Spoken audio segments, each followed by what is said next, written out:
You can become more confident even if you feel shy right now. If your heart speeds up when someone looks at you, your palms get sweaty, your voice becomes thin, or your throat tightens, those feelings are real and they can change.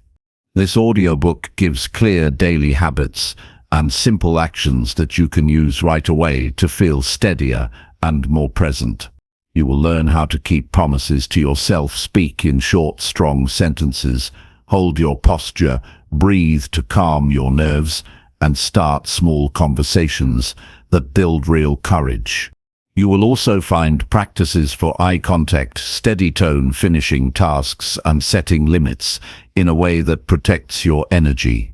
Each chapter offers step-by-step moves that are practical, easy to repeat, and tested in everyday life. Expect short exercises you can do in minutes, and small routines that add up into real change. You will hear concrete instructions, not vague platitudes, so every minute you spend listening becomes useful practice. Picture noticing small shifts, like slower breathing, steadier hands, a firmer voice, and quiet confidence that grows from action. This is not about pretending to be someone else or acting louder than you are. It is about building habits that let your true self show up with more calm and clarity. Stay with the whole program and try one short practice each day so progress becomes visible and steady. The path ahead is simple, direct, and designed for people who want honest results without complicated rules. If you are ready to change how you show up in the world, this audiobook will give you the tools to start now and keep going. Chapter 1. Build self-trust by keeping promises to yourself daily.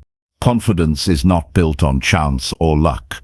It is built on a foundation that cannot be seen, but is felt every single day, and that foundation is self-trust. Without self-trust, every achievement feels shaky, every word spoken feels uncertain, and every step taken feels like it might collapse beneath you. But when you trust yourself deeply, you walk differently, you speak differently, you make decisions without hesitation, and you carry yourself with a strength that cannot be shaken by the opinions of others. The very first and most important step in building confidence, especially if you are naturally shy, is to learn how to keep the promises you make to yourself. That discipline will transform you from someone who doubts their own abilities into someone who knows, without needing validation, that they can rely on themselves. When you think about it, confidence is not something other people give you. It is not a gift handed down by approval, praise, or applause. Those things feel good in the moment, but they fade quickly. True confidence grows from within, when you know that your words, decisions, and commitments carry weight. And the only way for them to carry weight is for you to treat your own promises as sacred. Think about how often people make promises to others. When you tell a friend you will be there at 7 o'clock, you show up. When you tell a colleague you will finish a task, you push yourself to deliver. But when you tell yourself you will wake up early, or you will eat healthier, or you will finally start working on that important goal, how many times do you let yourself down? Every time that happens, a message sinks into your mind. I cannot trust myself, and that single thought destroys confidence faster than any criticism from the outside world. The good news is that the opposite is also true.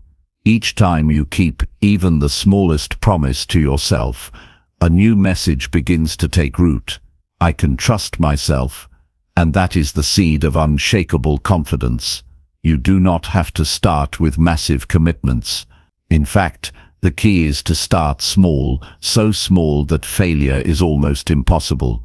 If you say to yourself, I will drink 1 glass of water before coffee in the morning, and you follow through, you are strengthening the muscle of self-trust. If you say, I will read 2 pages of a book tonight, and you do it, you are telling your mind that your words matter.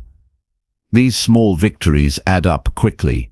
The mind does not measure the size of the promise, only the consistency of whether you keep it or not. Over time, the accumulation of these small kept promises becomes the quiet strength behind your confidence. A shy person often battles with self-doubt, hesitation, and a fear of being judged. These feelings do not come from being incapable, they come from years of broken promises to the self, of saying, "I will change," but never following through, of saying, "Tomorrow I will be different," but waking up the same. That cycle breeds shame and hesitation, but the moment you reverse it, the moment you begin keeping even the smallest promise, your inner dialogue changes. Instead of doubting yourself, you start to believe in yourself. You begin to carry a different kind of energy, one that others notice before you even speak. To build this habit, you need to create a personal system of accountability. Do not make vague promises like "I will exercise more" or "I will be more confident." Vague promises are empty, and empty promises are rarely kept. Be specific and clear. Tell yourself, "I will walk for 10 minutes after dinner today." Tell yourself, "I will introduce myself to one new person this week." Tell yourself, "I will write down 3 things I am grateful for tonight." Specific promises are harder to ignore, and when they are kept, they give you evidence that you are reliable. Confidence does not come from empty affirmations, it comes from evidence, and evidence is built through action. There will be moments when you fail, and you must prepare for them without self-condemnation.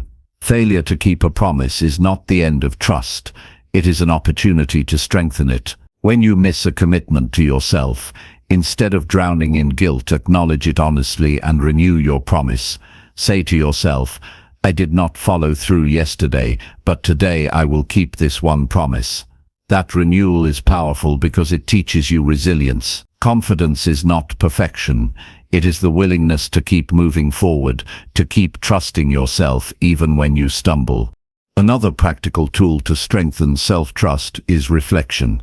At the end of each day, ask yourself a simple question. Did I keep the promises I made to myself today? If the answer is yes, recognize it and feel the quiet strength of that discipline. If the answer is no, do not hide from it. Acknowledge it and choose one thing you will do differently tomorrow.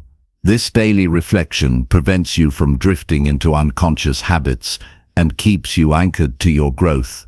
It also gives you clarity. Confidence grows in clarity, while doubt thrives in confusion. When you know exactly where you stand, even if you are not yet where you want to be, you gain power. For someone who struggles with shyness, this practice of keeping promises is especially liberating. Shyness often makes you feel powerless, as if the world around you controls the pace and you are left reacting. But when you keep promises to yourself, you regain control, you start to shape your own identity. Instead of thinking, "I am shy, so I cannot speak up," you begin to think, "I promised myself I would share one idea in the meeting, and I did it." That shift may seem small, but it rewires how you see yourself, and over time, you no longer define yourself by shyness, but by the strength of your own actions. One of the greatest advantages of building self-trust is that it removes the need for constant approval. When you know you can rely on yourself, you stop chasing validation. You stop worrying so much about what others think, because you have already proven to yourself that your words and actions matter. This freedom allows you to act more boldly, to take risks, to step into situations that once terrified you. You no longer need to be perfect to feel confident. You simply need to be consistent. Consistency is the root of self-respect, and self-respect is the root of confidence. To make this practice practical and sustainable, begin with a simple framework. Choose one promise in the morning that you will keep no matter what. Make it small enough that you can succeed even on your hardest days. It could be drinking water, writing one sentence in a journal, or doing one push-up. What matters is not the size, but the certainty. Over time, As you consistently succeed, add slightly larger promises. Build slowly but steadily. Within weeks, you will notice a shift. You will no longer feel like someone who wishes for confidence. You will feel like someone who earns it daily through discipline. It is also important to celebrate progress, no matter how small. Every time you keep a promise, pause for a moment and acknowledge it. This is not about inflating your ego, but about reinforcing the habit. Your mind responds to recognition. If you dismiss small wins, your mind learns that your efforts are meaningless. But if you recognize them, even privately, your mind begins to crave the satisfaction of following through. That craving becomes motivation, and motivation fuels discipline. This practice of self-trust extends beyond daily habits. It shapes how you set long-term goals and how you approach challenges. When you know you can trust yourself, you dare to dream bigger. Because you know you will do what is required, you stop doubting whether you can stick with something. Because you have already proven through countless small promises that you are reliable.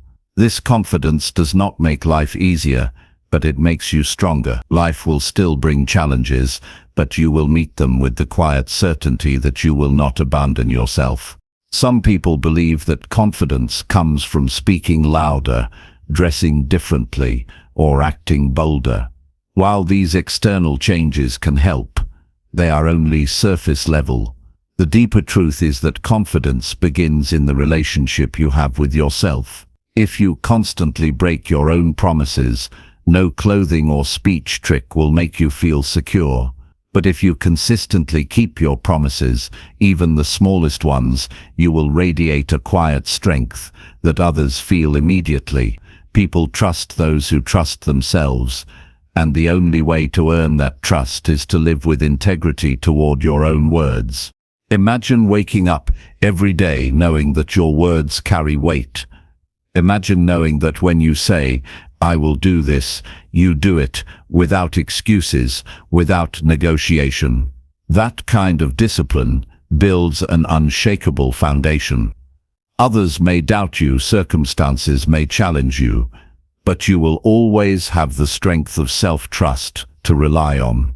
That strength is what allows a shy person to step forward, not because they suddenly stop being shy, but because they no longer question whether they are capable. They know they are, because they have lived it daily. The path to confidence is not about changing who you are, but about becoming the kind of person you can trust. Each day gives you the chance to build or break that trust. Each choice, no matter how small, adds up. If you keep breaking promises to yourself, you weaken your foundation. If you keep keeping them, you become unstoppable. Confidence is earned through the quiet, consistent discipline of honoring your own words. And once you build that discipline, no amount of shyness can hold you back, because you will have proven again and again that you can rely on yourself in every situation. Confidence is not about perfection. It is about reliability. It is about knowing that no matter how shy you may feel, you can trust yourself to take the next step. When you build that kind of self-trust, you no longer need to force confidence. It will naturally rise from the strength of your actions. And that is the true beginning of transformation. The day you stop waiting for confidence to appear and start building it through the simple daily act of keeping promises to yourself. Chapter 2. Speak with clarity by practicing short, confident sentences. Your voice has the power to shape how the world sees you, and every word you speak can either strengthen your presence or weaken it. The difference lies not in how much you say, but in how clearly and confidently you deliver it. Many people who struggle with shyness feel pressured to over-explain, fill the silence with unnecessary words, or hide their uncertainty in long sentences that lose direction. The truth is, clarity is confidence. When you practice short, confident sentences, you project strength, and people listen to you with respect. Speaking with clarity is not about saying less, It is about saying exactly what matters in a way that cannot be ignored. Think about how you feel when someone speaks in a clear and steady way. Even if they are quiet, their words carry weight. Now compare that to someone who rambles, fills space with hesitation, or overcomplicates their message. The first person commands attention, the second person loses it. This simple difference explains why practicing clarity is one of the most powerful tools for someone who wants to grow beyond shyness and speak with authority. You don't need to be the loudest voice in the room, you just need to be the clearest. The starting point is awareness. Many shy people worry so much about being judged that they end up explaining too much, repeating themselves, or hiding their point in layers of unnecessary detail. That habit not only confuses others, but also weakens your confidence, because you can sense that your words aren't landing with impact. To change this, you need to slow down and strip your sentences to their essence. Instead of saying, "I think maybe what I want to suggest is possibly trying this idea. If it's okay with everyone," you can say, "I suggest we try this idea." The difference is striking. One sounds hesitant and easily dismissed. The other sounds confident and worth considering. Clarity requires practice, and the best way to practice is by starting small. Begin by choosing 1 or 2 opportunities each day where you deliberately express yourself in short, direct sentences. It could be as simple as ordering food with confidence. Instead of saying, "I'd like maybe, if possible, a sandwich with less cheese," you can say, "I'd like a sandwich with less cheese." The act of cutting away the extra words not only strengthens how others hear you, but also strengthens how you hear yourself. Each time you do this, you reinforce the belief that your voice matters. Another way to practice is by rehearsing your thoughts before speaking. This doesn't mean memorizing every word. It means knowing the core of what you want to say. When you are clear about your own point, you can express it in fewer words. For example, if someone asks for your opinion in a meeting, you don't need to build a long introduction before you give it. Simply answer directly. "I believe this approach is effective because it saves time."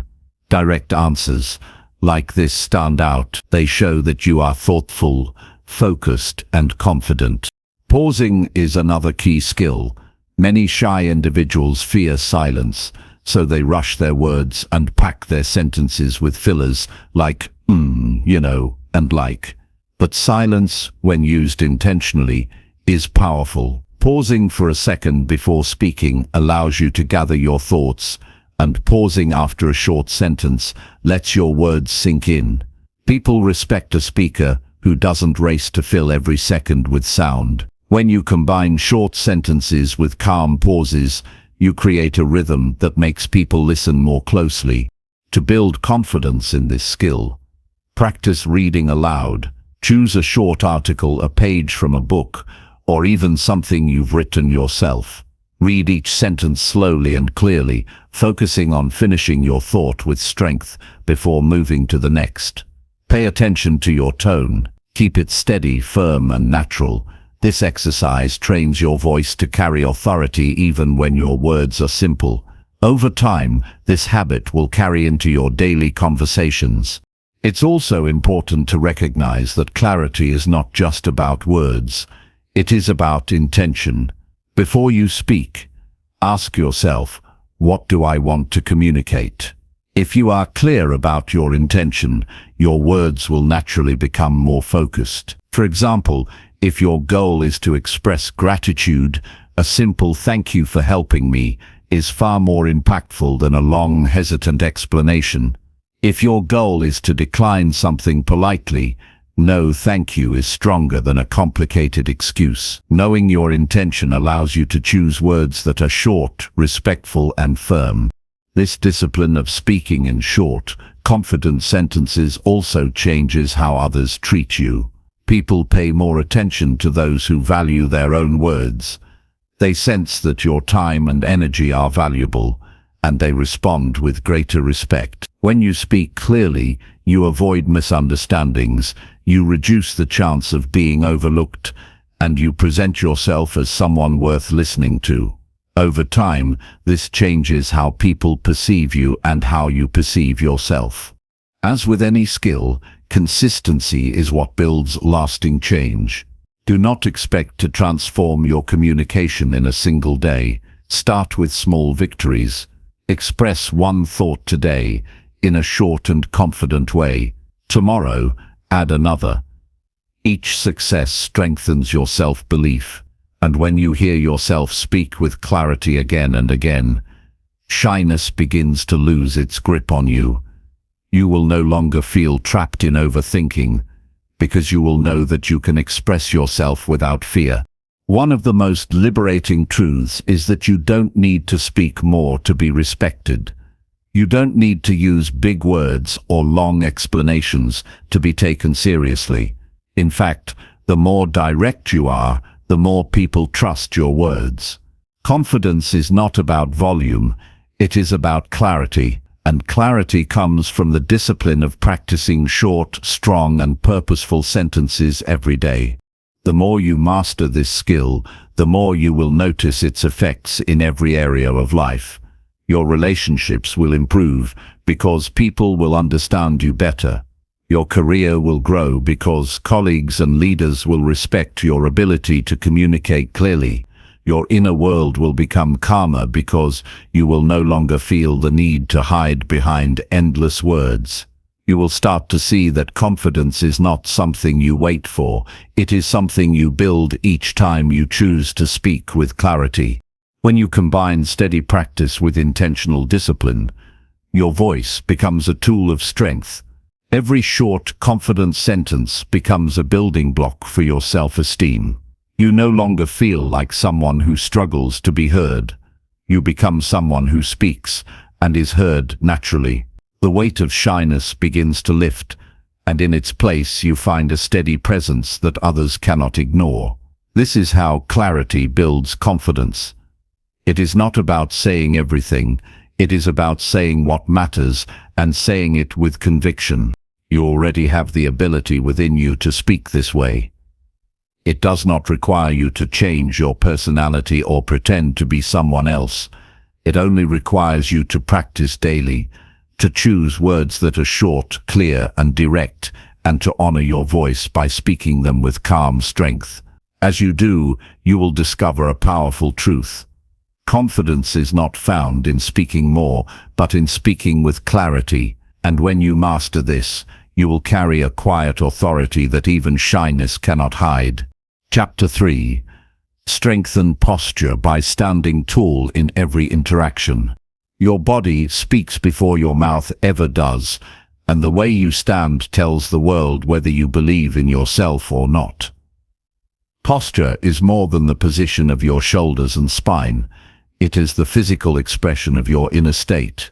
When you choose to stand tall in every interaction, you are not just aligning your body, you are aligning your confidence, your presence, and your influence. People sense it instantly. They read your posture before they listen to your words, and they form an impression of your strength or weakness in just a few seconds. That is why learning to strengthen your posture is not optional if you want to grow in confidence. It is essential. Think about the difference between someone who walks into a room with their shoulders back, head lifted, and movement steady, compared to someone who slouches, looks down, and shrinks into the background.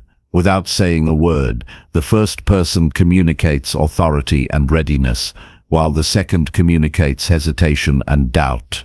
The truth is, many shy people struggle not because they lack ability, but because their posture betrays them. Their body signals insecurity even when their mind is full of valuable ideas.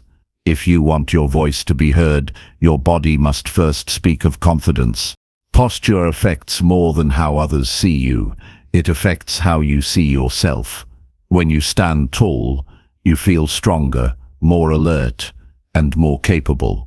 When you slouch, you reinforce feelings of smallness and weakness. Studies have shown that body position influences mood, energy, and even decision-making. By standing tall, you are training both your body and your mind to believe in your own strength. It is a simple adjustment with powerful effects. To put this into practice, start by becoming aware of how you carry yourself in daily life. Notice how you walk, how you sit, how you stand when waiting in line, and how you hold yourself when talking to others. Awareness is the first step, because most people do not realize how often they shrink into themselves. Once you notice, you can begin to correct it. Stand with your feet firmly planted, keep your shoulders relaxed but back, and lift your head so your eyes face forward. This position is not forced. It is natural, balanced, and open. One effective way to strengthen posture is by practicing it in private before bringing it into public interactions. Each morning, take a moment to stand in front of a mirror. Position your body in a way that communicates strength. Hold it. Breathe into it.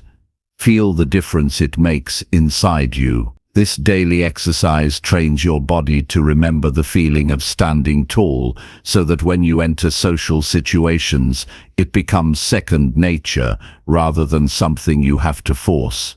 Another helpful practice is mindful walking.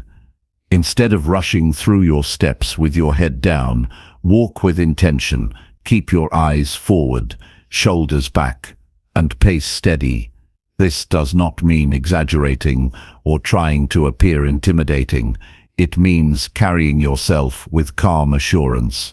The way you move through space should reflect the way you want to be seen, balanced, confident, and ready to engage with the world. Posture also plays a crucial role in conversations. When speaking with others, avoid folding your arms tightly or collapsing inward. These positions close you off and signal discomfort. Instead, keep your posture open, face the person fully, stand or sit upright, and allow your body to show interest and engagement. Small adjustments like these can transform how people respond to you. They will notice your presence, take your words more seriously, and feel more at ease around you. Strengthening posture is also about consistency. It is not enough to stand tall only when you feel good. The real power comes when you maintain it even on the days when you feel nervous or insecure. In fact, those are the days when posture matters most. By standing tall despite fear, you signal to your mind that you are capable of handling the situation. Over time, this habit rewires your self-perception. You begin to believe in your strength, not just in moments of ease, but in moments of challenge. This is where discipline comes in. Each time you catch yourself slouching, gently correct it. Each time you notice yourself shrinking, lift yourself again. At first, it will take conscious effort, but as you repeat it day after day, it becomes part of who you are. Eventually, you will not need to think about posture. It will become your natural way of moving through the world. That is the ultimate goal, to live with a body that naturally reflects confidence without needing to force it. An additional benefit of strong posture is the way it impacts energy. When your body is aligned, your breathing improves, your muscles carry less tension, and your energy flows more freely. This physical change supports your mental state, giving you more stamina and calm throughout the day. You will notice that interactions feel less draining and more manageable, simply because your body is working with you instead of against you. In practical terms, you can begin by anchoring posture to specific daily actions. For example, whenever you enter a room, pause for 1 second to adjust your stance. Whenever you begin a conversation, take a breath and straighten your back. Whenever you sit down, check that your feet are grounded and your shoulders are balanced. These small rituals remind you to embody confidence in the moments that matter most. It is also useful to connect posture with self-respect. Standing tall is not about impressing others. It is about respecting yourself enough to carry your body with dignity. When you practice this daily, you will notice how differently you feel about yourself. Instead of waiting for confidence to appear, you create it through the way you hold yourself. This shift in self-respect will influence every other area of your life, from relationships to career opportunities. There will be times when you feel nervous, and your instinct is to shrink. That is natural, but in those moments, remember that posture is a choice. You can choose to collapse under pressure, or you can choose to rise into it. Each time you choose to stand tall, even when it feels uncomfortable, you are building resilience. Confidence is not about never feeling fear. It is about refusing to let fear control the way you present yourself. Over weeks and months of consistent practice, standing tall will stop being something you do and start being something you are. People will notice before you do. They will describe you as someone who carries themselves with confidence, even if you still consider yourself shy. That external recognition will reinforce your internal growth, creating a cycle of strength and assurance. Your posture is the stage on which your confidence performs. If the stage is weak, the performance suffers.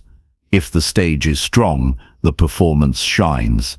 By strengthening posture, you build the foundation for every interaction, every word and every action to carry greater weight. This simple daily practice becomes one of the most powerful tools in your journey toward confidence. The way you stand is a choice you make every moment. Choose to stand tall. Choose to align your body with the strength you want to feel inside. Choose to project dignity, respect, and confidence through your presence. With time, these choices will no longer feel like effort. They will feel like you. And when that transformation happens, you will no longer question whether you look confident. You will simply live as someone who is. Chapter 4. Develop courage by starting small daily conversations. Courage is not built in a single moment of greatness, but in the small, ordinary choices you make every day. And one of the most powerful choices you can make is to start conversations even when you feel shy. The fear of speaking to others often keeps people trapped in silence, but silence rarely builds confidence. Words do, and the good news is that you do not need to begin with speeches, long discussions, or difficult topics. You can begin with small daily conversations that slowly train your mind to step out of hesitation and into courage. When you think about it, shyness is simply a protective wall. It is the mind's way of avoiding rejection, embarrassment, or awkwardness.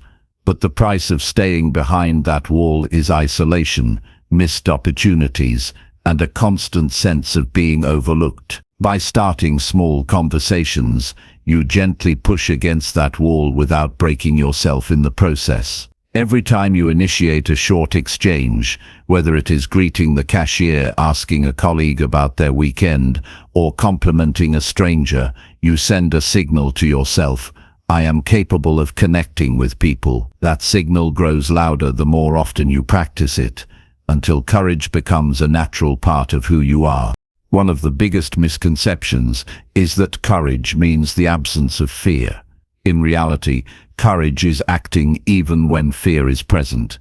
You may still feel nervous when you approach someone, but the act of doing it anyway is what reshapes your identity. Each time you take that step, you prove to yourself that fear does not control you.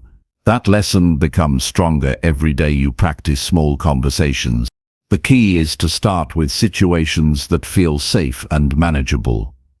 Do not pressure yourself to engage in deep or personal conversations at the beginning. A simple good morning to a neighbor, a short question to a store clerk, or a friendly comment about the weather is enough to begin. The purpose is not to impress anyone or to have perfect words. It is to get comfortable with initiating connection. Once you succeed with these small steps, you can gradually move on to longer or more meaningful exchanges. As you build this habit, pay attention to how others respond. You will notice that most people appreciate being spoken to. They may smile, reply warmly, or even open up a little more than you expected. These small positive interactions are powerful. They remind you that the world is not as threatening as your fears make it seem. They remind you that people in general like to be acknowledged. And they remind you that courage pays off with connection. A useful practice is to set a simple daily target. For example, commit to starting 3 short conversations every day. Keep it realistic so that it feels achievable. It could be as small as greeting 3 people or asking 3 questions. By setting this daily target, you turn courage into a routine rather than a vague goal. Over time, the repetition builds comfort, and what once felt intimidating begins to feel natural. It is also important to focus on listening as much as speaking. Many shy individuals believe that conversations require them to be witty, charming, or endlessly talkative, but this is not true. A short, confident question, followed by genuine listening, often makes a bigger impact than a long speech. When you ask someone how their day is and actually care about the answer, you build trust. This approach reduces the pressure on you and shifts your focus from "what if I say the wrong thing" to "how can I connect with this person?" That simple shift makes conversation less about performance and more about connection. Another way to grow courage is to remind yourself that rejection is not as painful as it seems. Sometimes a person may respond briefly, or they may not seem interested. That is fine. Their reaction is not a reflection of your worth. It is simply a part of human interaction. Not every conversation will turn into something meaningful, but every attempt strengthens you. The courage comes from the effort, not the outcome. When you accept this, you free yourself from the fear of failure. As your courage grows, you will begin to notice changes, not just in how you speak, but in how you carry yourself. You will walk into rooms with less hesitation because you will know you have the ability to connect. You will stop avoiding opportunities to meet new people because you will trust your ability to start small. You will begin to see that courage is not reserved for a few. It is available to anyone willing to practice. There is also a deeper benefit to starting daily conversations. It trains you to live outward rather than inward. Shyness often keeps people trapped in their own head, constantly analyzing what others might think. Conversation shifts your focus outward, toward the other person. This outward focus relieves the pressure of self-consciousness and replaces it with curiosity and presence. The more curious you become about others, the less you worry about yourself. This shift alone can dissolve much of the tension that fuels shyness. To make this practice even more effective, reflect at the end of each day. Ask yourself, did I start a conversation today? How did it feel? What did I learn? These questions help you recognize progress, even if it feels small. Progress measured daily creates momentum, and momentum turns effort into habit. With each reflection, you remind yourself that courage is growing inside you, one conversation at a time. Over time, you will discover that courage in conversation is not just about speaking, it is about creating opportunities. Each small exchange can lead to something bigger, a friendship, a professional connection, or a meaningful moment of kindness. By practicing daily, you position yourself to receive opportunities that would otherwise pass by unnoticed. You no longer sit silently while life moves around you, you step into it. The transformation will not be sudden, but it will be certain if you stay consistent.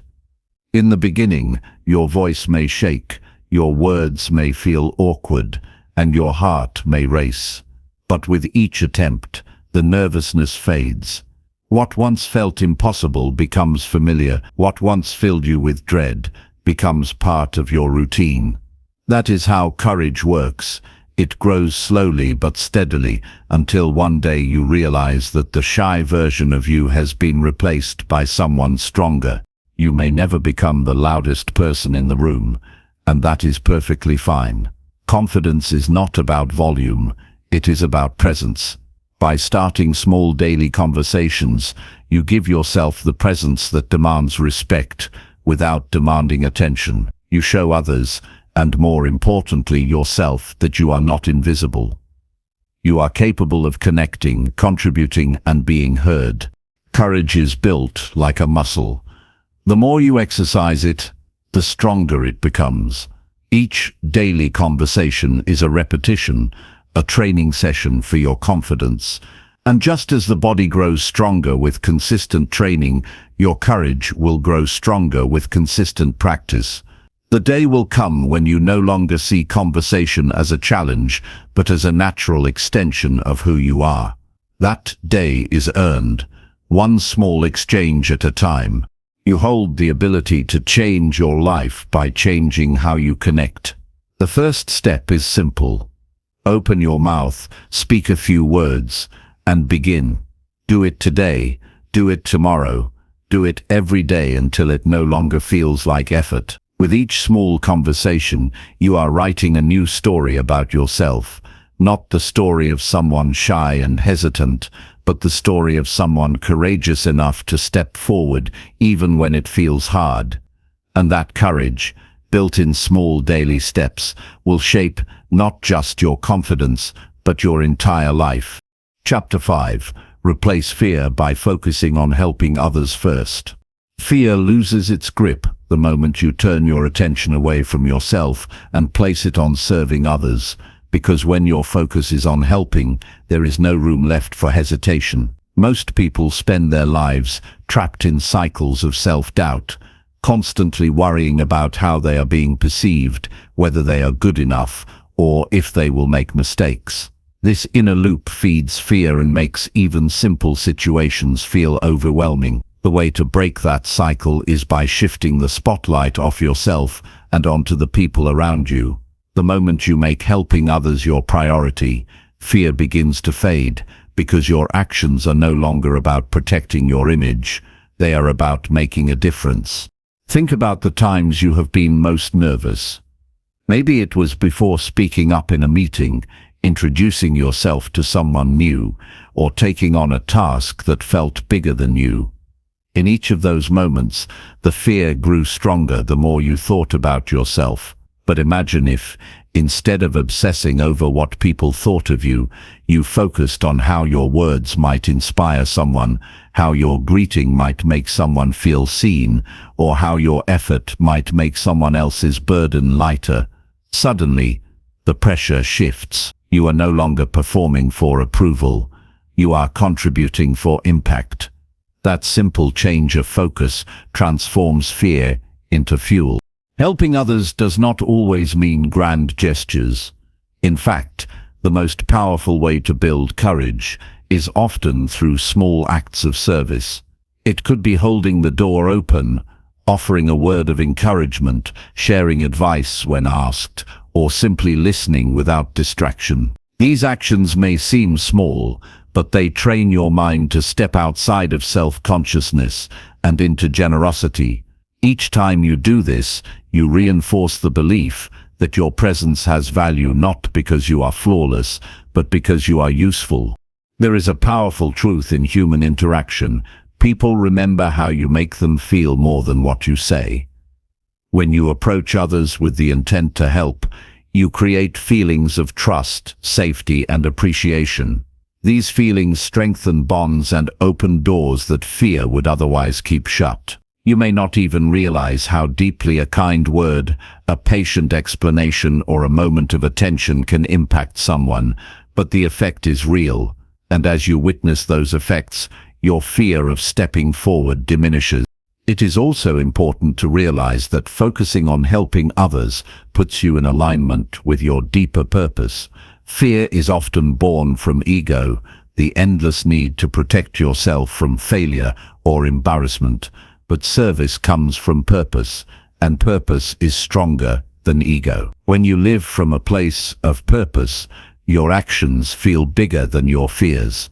For example, If you are afraid of speaking in public, shift your focus from "I don't want to embarrass myself" to "Someone in this audience needs the message I have." That single shift pulls you out of fear and into contribution.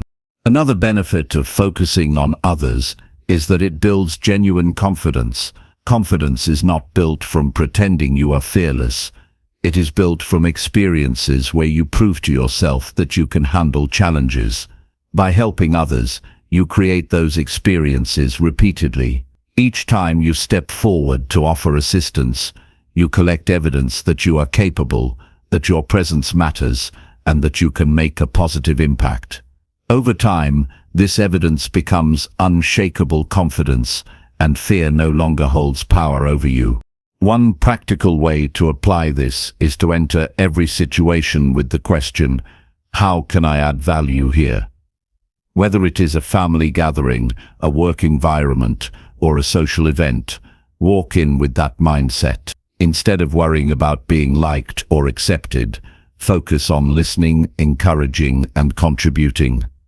You may notice that the more you practice this, the more natural it becomes, and the less mental energy you waste on anxious thoughts. Your purpose becomes clear.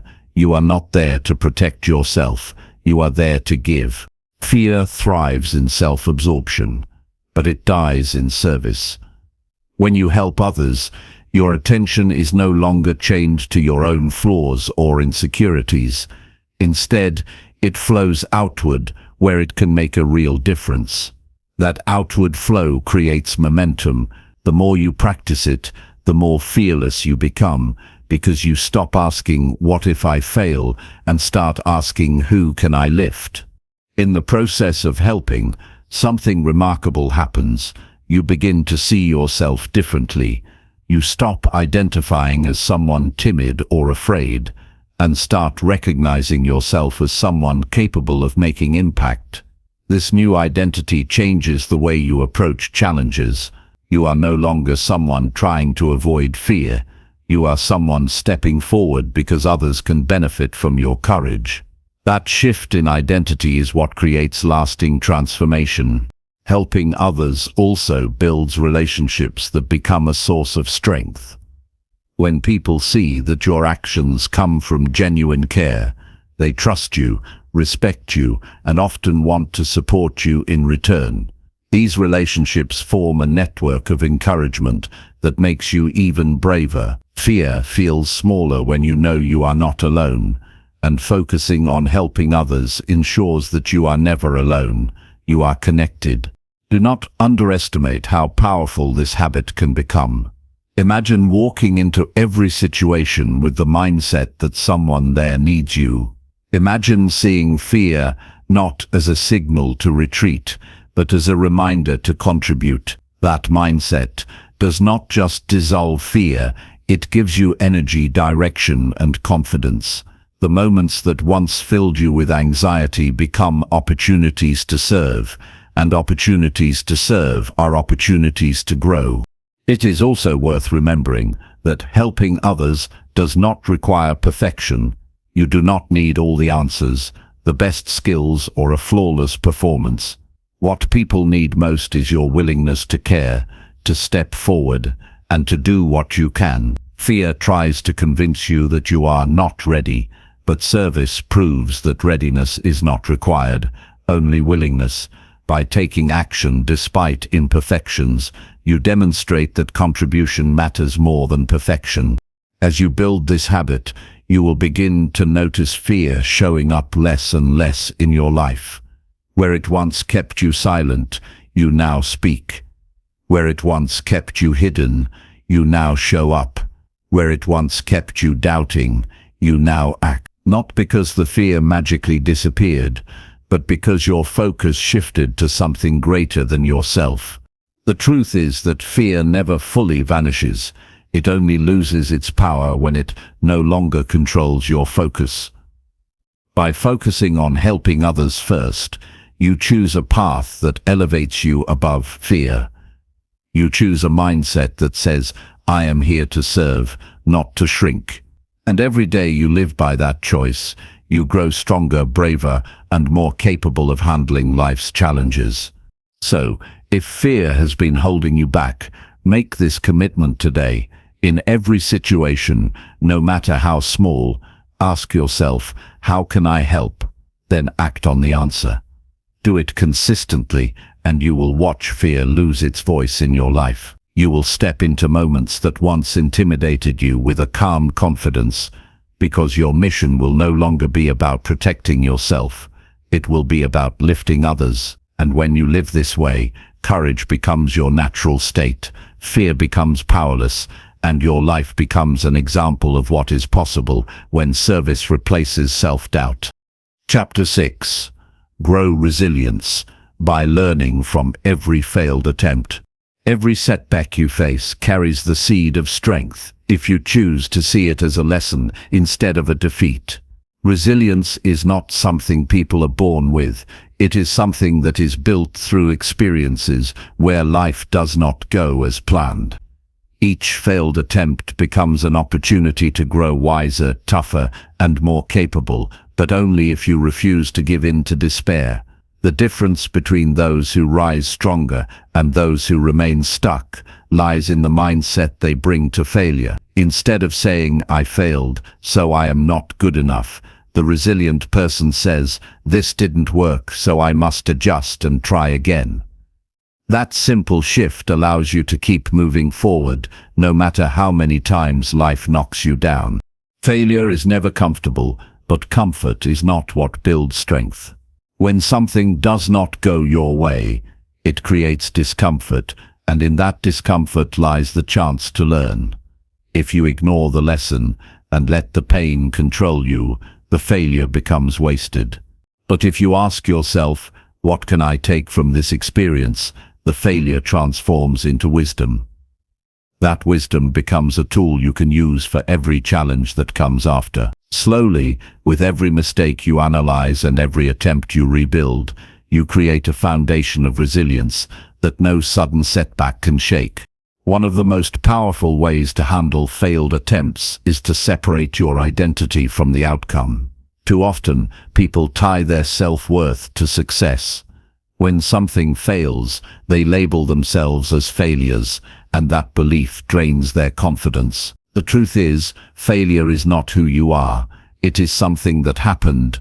Your identity is not defined by results, but by how you respond to them. Each time you remind yourself of this, you take power back from the failure and place it in your hands, where you can use it to grow instead of shrink. Every great achievement in history was built on repeated failure. Inventors, leaders, athletes, and creators all stumbled countless times before they found their breakthroughs. The light bulb was the result of hundreds of failed experiments. The strongest athletes often lose more than they win before they become champions. The most successful entrepreneurs go through businesses that collapse before they create ones that thrive. What sets them apart is not talent alone, but the willingness to stand back up, learn, and adjust until they found what worked. This same principle applies to your life. Each time you face failure, you are standing in the same place those achievers once stood. If they used their failures as stepping stones, you can do the same. Resilience is not about ignoring pain, it is about using it. When you fail, disappointment is natural. Allow yourself to feel it, but do not allow it to control you. Process the emotions, then turn to analysis. Ask yourself what went wrong, what you could have done differently, and what you now know that you did not know before. These questions move you from victimhood to growth. They make the failure less of a dead end and more of a training ground. Over time, you will begin to view failure less as something to fear and more as something to embrace, because you will know that every attempt, whether successful or not, brings you closer to mastery. Small failures are just as important as big ones. Every time you miss a personal goal, stumble in a conversation, or fall short on a daily commitment, you have the chance to grow resilience. Too often people dismiss small failures, but those are the daily opportunities to strengthen your ability to bounce back. If you use them well, you are preparing yourself for the bigger challenges that life will inevitably bring. Think of each small failure as training, a way to practice recovery, persistence, and adjustment. That practice makes you ready for the moments that matter most. Another key part of resilience is learning to detach from perfection. People who chase perfection fear failure the most because they cannot accept anything less than flawless results. This mindset makes every setback feel unbearable. Resilient people, however, aim for progress instead of perfection. They understand that mistakes are not proof of weakness, they are proof of effort. The more willing you are to try and stumble, the faster you grow. This freedom from perfection gives you courage to take risks, and risks are often the very steps that lead to breakthroughs. It is also important to notice that resilience grows through repetition. One failed attempt will not make you stronger if you give up afterward, but if you keep showing up, keep trying new approaches, and keep pushing past setbacks, resilience becomes ingrained in you. Each attempt you make becomes another layer of toughness, and soon, failure no longer carries the same weight. It becomes part of the process rather than an enemy. This repeated exposure to setbacks builds unshakable inner strength. Because you no longer fear failure, you trust your ability to recover from it. Building resilience also requires patience with yourself. Growth is not instant, and some failures will take longer to process than others. There will be days where getting up feels harder than usual, and that is okay. Resilience does not mean you never feel discouraged. It means you keep moving even when discouragement is heavy. Patience allows you to recover at your own pace, while still staying committed to the bigger picture. Over time, this patience combines with persistence to create stability that no failure can break. Learning from failed attempts also helps you develop adaptability. When something does not work, the lesson often points you toward a better way. Resilient people are not rigid. They are flexible. They use failure as feedback, adjusting their methods until they find success. This adaptability makes them more effective in every area of life, because they do not waste time resisting reality. Instead, they align with it, using it to improve. Each failed attempt then becomes a guide, showing them where not to step and where to focus their efforts next. The courage to keep going despite failure is not just about achieving goals, it also shapes your character. Every time you rise from failure, you prove to yourself that you are stronger than circumstances. That belief builds self-respect, and when you respect yourself, you walk with a quiet confidence that others can see. People admire resilience because it represents strength of spirit. By practicing it daily, you not only improve your own life, but also inspire those around you to rise from their struggles. Resilience is not built overnight, but with each failed attempt you handle wisely, you become harder to break. Over time, you will notice changes in yourself. Challenges that once intimidated you will now feel manageable. Obstacles that once drained you will now spark determination. Failure will no longer feel like the end of something, it will feel like the beginning of growth, and that is the real power of resilience. It transforms fear into courage, loss into wisdom, and setbacks into stepping stones. The next time you face failure, remember that it is not a signal to stop, it is an invitation to grow. See it clearly, extract the lesson, and move forward with that knowledge. Do it again and again until resilience becomes your natural response. Life will continue to test you, but with each failed attempt you learn from, you will stand taller, stronger, and more unshakable. And in time, you will realize that failure never defined you, your response did. When you choose growth over defeat, resilience becomes your greatest strength, and no setback will ever have the power to hold you down. Chapter 7. Increase presence by maintaining steady eye contact often. Your presence becomes undeniable when your eyes communicate confidence, strength, and attention that words alone can never express. Eye contact is one of the simplest yet most powerful tools you have to connect with others, and it can completely change how people perceive you and how you perceive yourself. The way you hold your gaze tells the world whether you are nervous or calm, hesitant or assured, distracted or fully engaged. When you learn to maintain steady eye contact, you instantly create an impression of presence that draws people toward you, earns their respect, and strengthens your influence. Many shy people avoid eye contact without realizing the message it sends.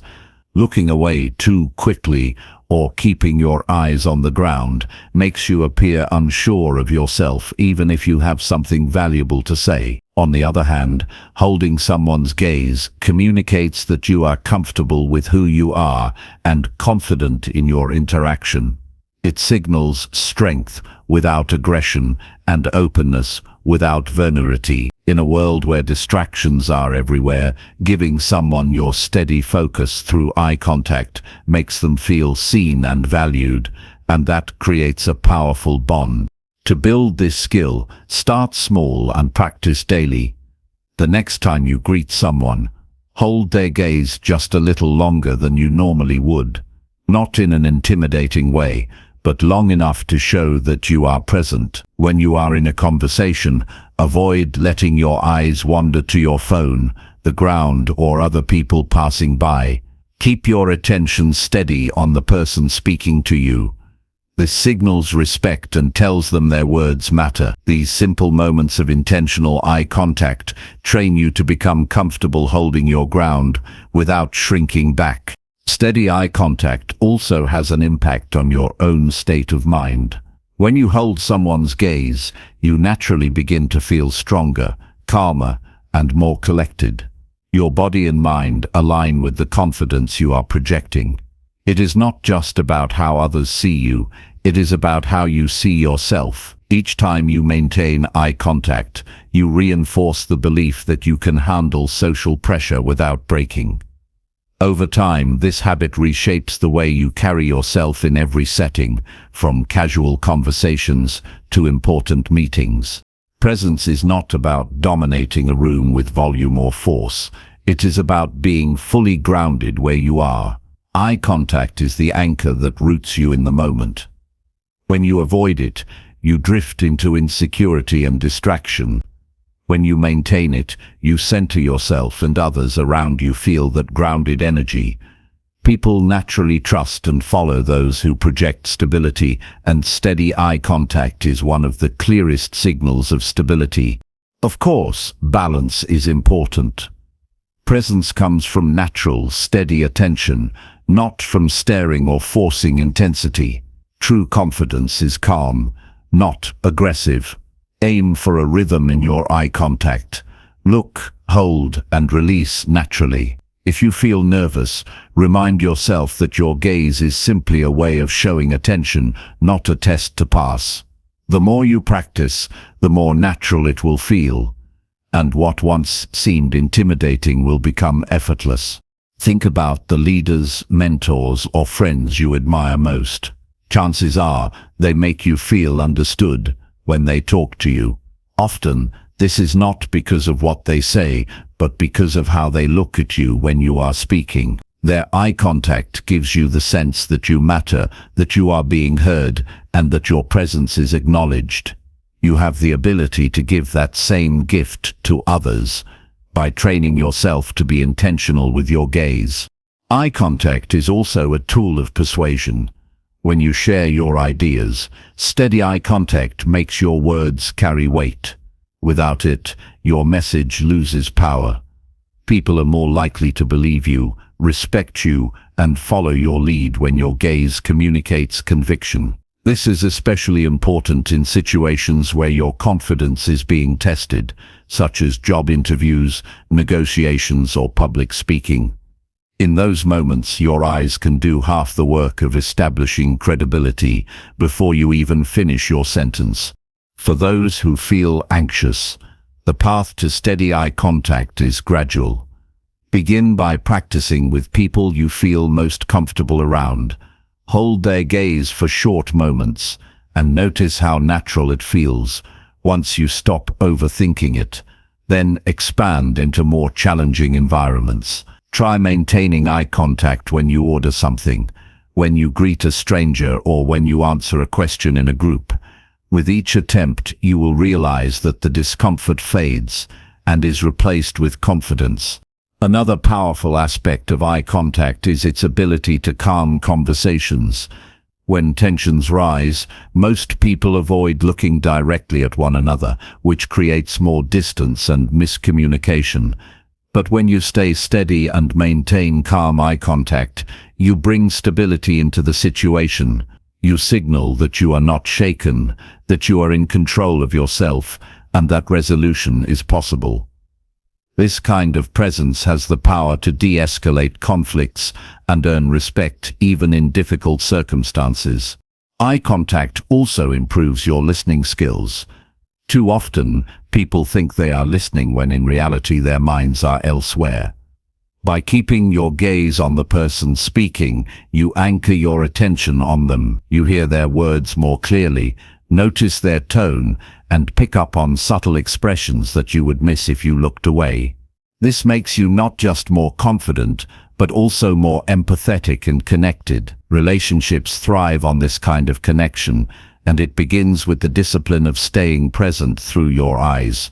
Confidence grows in the small moments you repeat daily.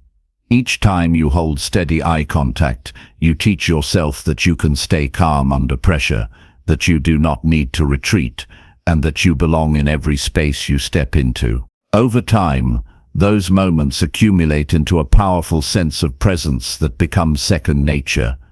You will no longer have to remind yourself to make eye contact. It will flow naturally as part of who you are. Presence is built in silence just as much as in speech. You do not need to fill every pause with words to be noticed. Sometimes the quiet power of your gaze says more than a long explanation ever could. When you pair calm silence with steady eye contact, you project authority without force and confidence without arrogance. People feel that energy and respond with trust and respect.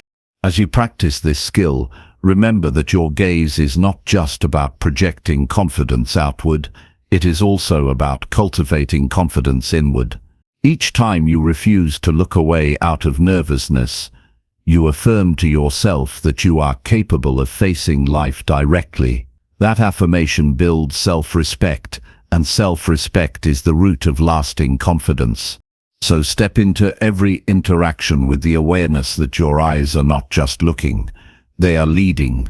Hold your gaze with steadiness, give people your full attention, and let your presence be felt without words. In a distracted world, the ability to focus on someone with your eyes is rare, and rare qualities always stand out. The more you master this, the more fearless and present you become. Confidence will no longer be something you chase. It will be something you project every time your eyes meet another's with calm strength. Chapter 8. Expand comfort by saying yes to new experiences. Every great transformation begins with one brave choice, and that choice is to say yes when your mind wants to stay safe. Each time you embrace something new, you stretch your limits, you challenge your fears, and you create a larger space for growth. Life rewards the ones who are willing to step into the unknown, because every unknown carries hidden lessons, opportunities, and connections that the familiar will never give. If you keep saying no to new experiences, you remain in the same circle, seeing the same walls, speaking the same thoughts, and living the same routines that keep you small. But when you say yes, even if your hands tremble or your voice shakes, you take control of your own expansion. Think about how much of your life is already shaped by the times you said yes. Every skill you use today was once something you had never done. Walking, speaking, riding a bike, learning a trade, or starting a job, all of these began with discomfort. Yet you leaned in, and over time, they became natural. That same principle never changes, no matter your age or stage. The more you expose yourself to what's new, the more you discover how capable you are. Every yes builds a layer of confidence, and those layers stack into resilience, courage, and a presence that people admire. The danger of refusing new experiences is that fear grows stronger in the absence of challenge. Fear feeds on routine, and when you only repeat what is safe, your world shrinks. Saying yes is not about recklessness, it is about giving yourself permission to live more fully. Even small yeses count: trying a new food, meeting a new person, joining a group, or learning a new skill. Each one sends a message to your subconscious that you are adaptable, open, and alive. That mindset makes you stronger, more interesting, and more prepared for opportunities that come your way. People who consistently welcome new experiences develop a rare energy. They appear curious, vibrant, and engaged with life. Others are naturally drawn to them because curiosity is contagious. On the other hand, those who hide behind constant no's create an invisible wall that keeps out growth and connection. If you want to attract better conversations, deeper relationships, and richer opportunities, then build the habit of saying yes often. You never know which will introduce you to a friend who changes your perspective, a mentor who guides your path, or an idea that reshapes your future. There is also a mental benefit that comes with expanding your comfort zone. Neuroscience shows that new experiences stimulate the brain, keeping it flexible and strong. Repetition without novelty dulls the mind, but variety sparks creativity and problem-solving ability. When you take on challenges, your brain rewires itself, preparing you for even greater situations ahead. That means the more you embrace change now, the more resilient and adaptable you become for the future. You are not only living more fully today, you are equipping yourself to thrive tomorrow. Imagine the version of yourself who never says yes. That person will miss countless stories, memories, and lessons. Now imagine the version of yourself who chooses yes again and again. That person lives with courage, speaks with confidence, and inspires others by example. You have the power to choose which version becomes your reality. Every yes is a vote for growth, and every no is a vote for limitation. Decide today to cast your votes wisely, because the life you build depends on the choices you make. It's important to remember that new experiences do not have to be massive leaps. You don't need to travel the world tomorrow or start a completely different career overnight. Growth happens in steady steps. Accept an invitation you would normally decline. Pick up a hobby that seems intimidating, or speak to someone outside your circle.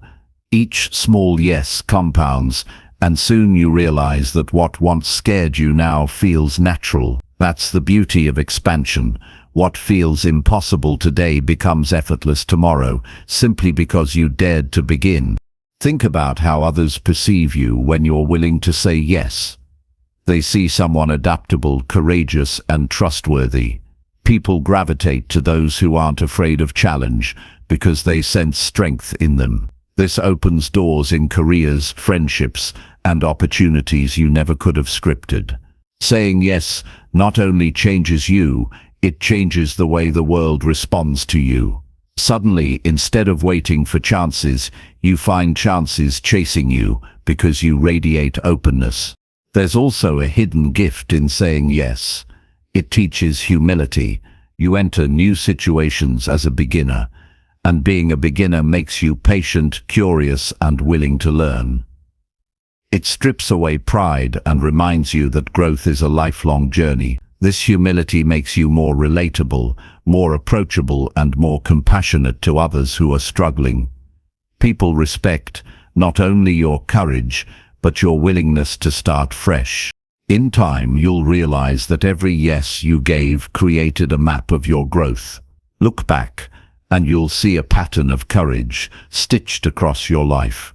Each time you faced discomfort, you came out stronger, wiser, and more capable. That map will not only inspire you but also inspire those around you, because they'll see what is possible when a person refuses to let fear make their decisions. If you truly want to expand your life, you must expand your comfort. The comfort zone is not a place to live, it is a place to recover. You step out, you grow, and then you return briefly to rest. But if you stay there too long, it becomes a cage. The only way to unlock the cage is with the key of yes. Every time you use it, the bars dissolve and the world becomes wider. So ask yourself daily, what is one thing I can say yes to today?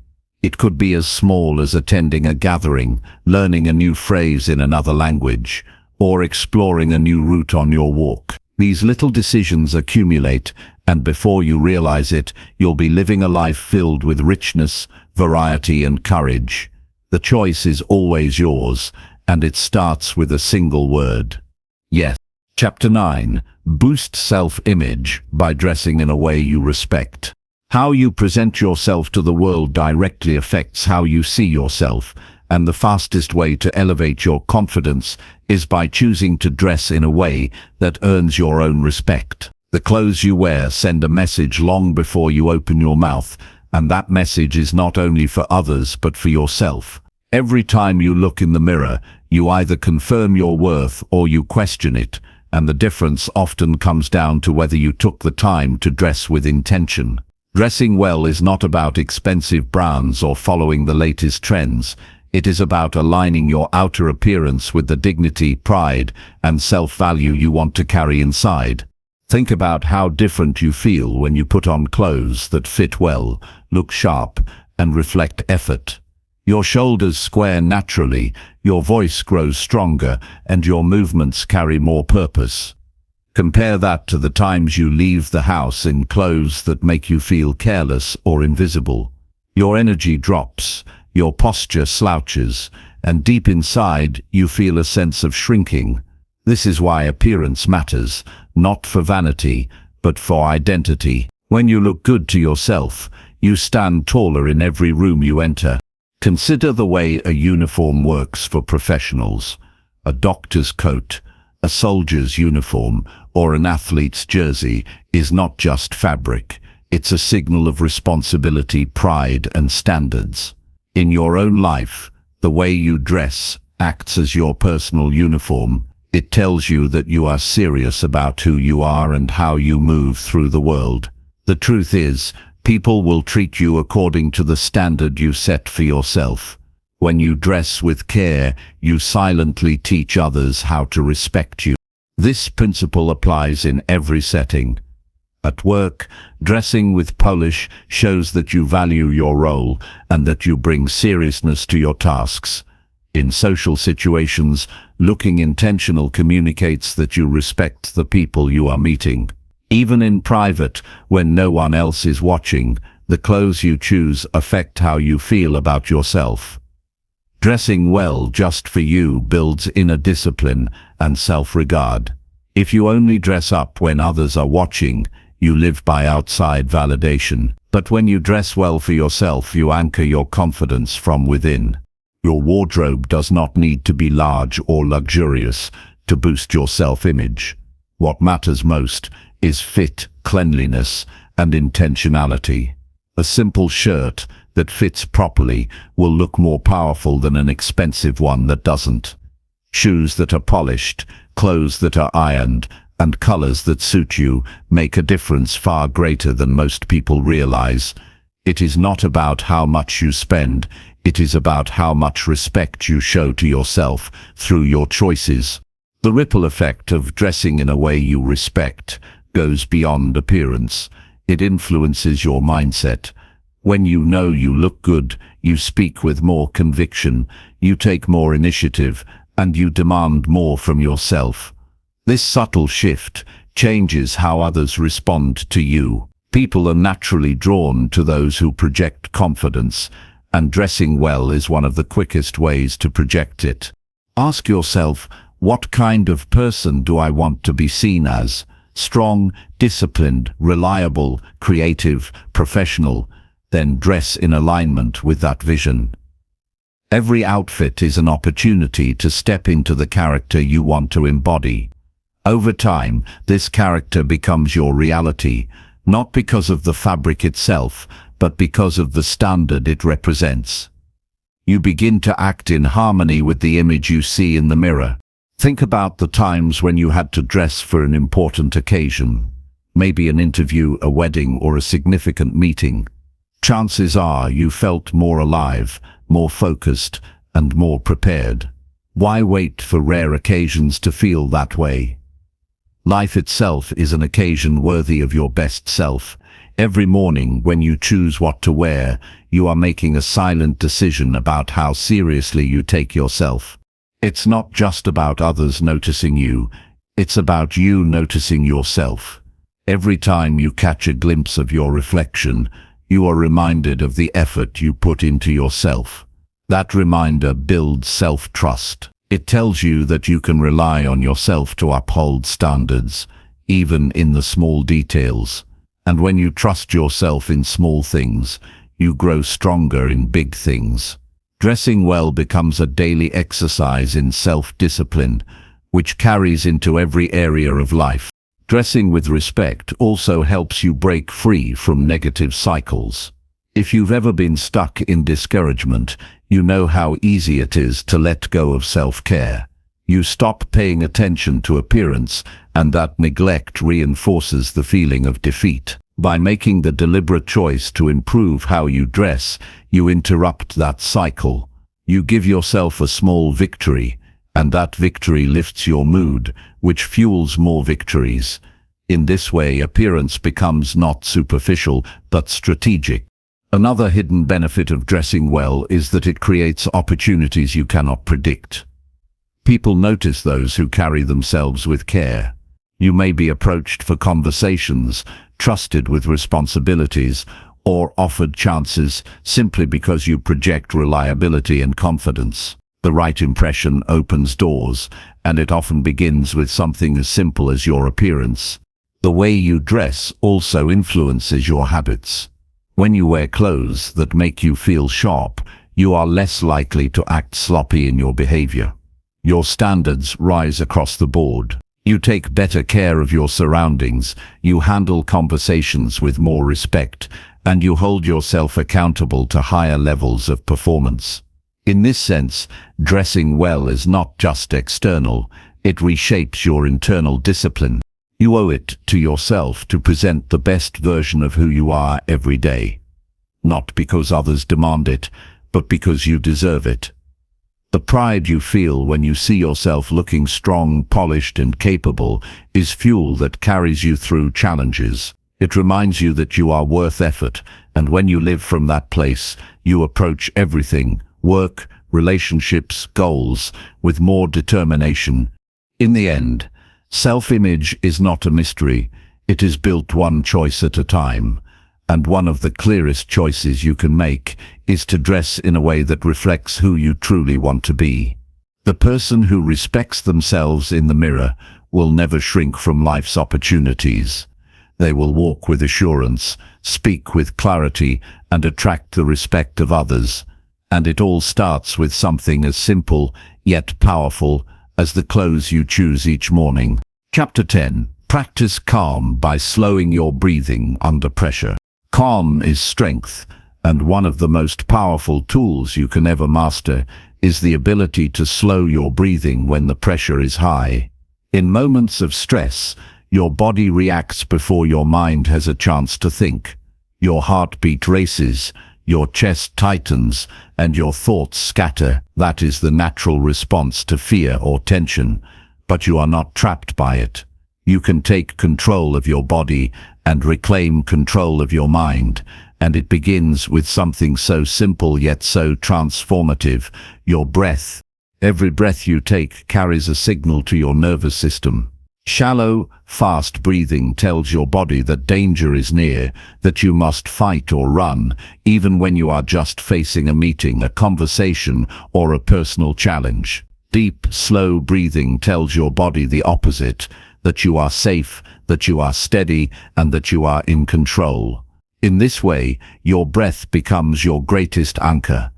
The world may spin around you, but if you can control your breathing, you can control your state of mind. Think about the situations in your life that usually overwhelm you.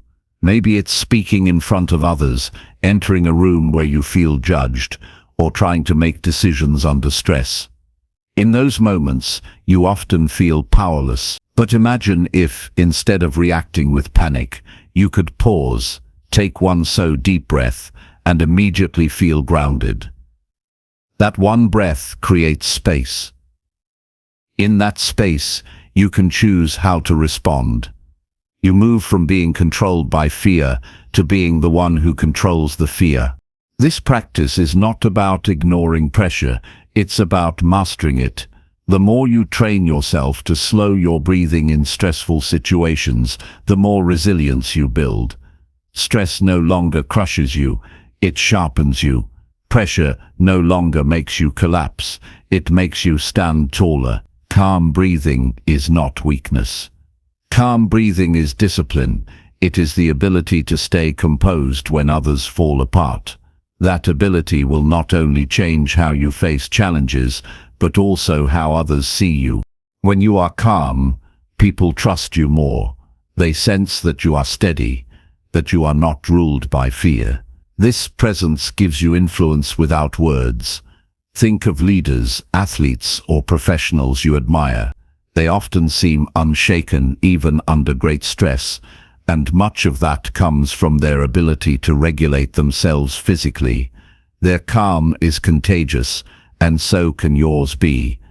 You can become the person who steadies others, simply because you learned how to steady yourself. To build this skill, start in simple moments. The next time you feel irritation rising, slow your breath, inhale deeply through your nose, hold it briefly, and exhale slowly through your mouth.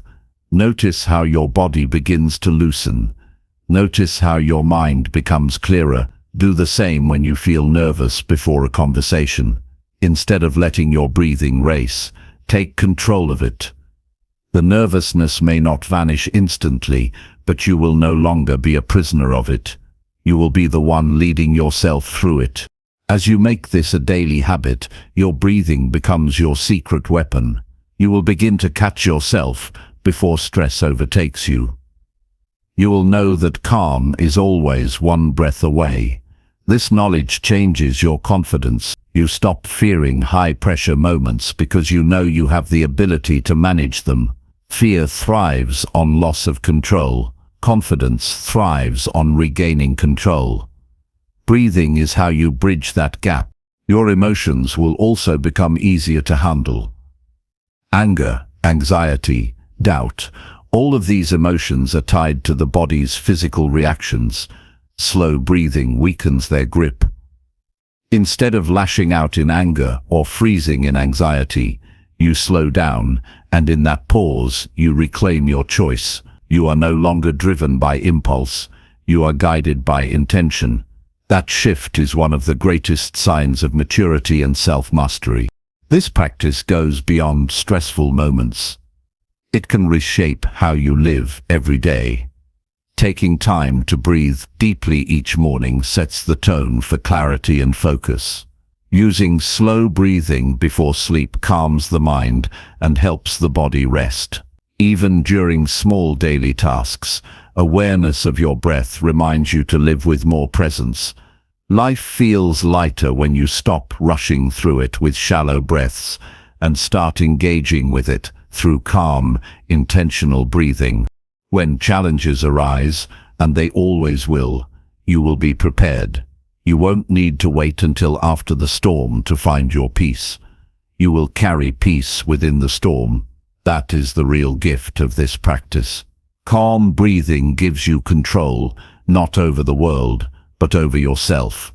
And when you control yourself, you are never truly powerless, no matter what surrounds you. So commit to this discipline. Make breathing slowly under pressure a daily exercise. Practice it when you are nervous. Practice it when you are stressed. Practice it even when you feel calm, so that it becomes second nature when life tests you.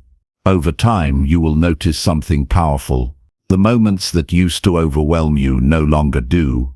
The situations that once seemed too heavy now feel manageable.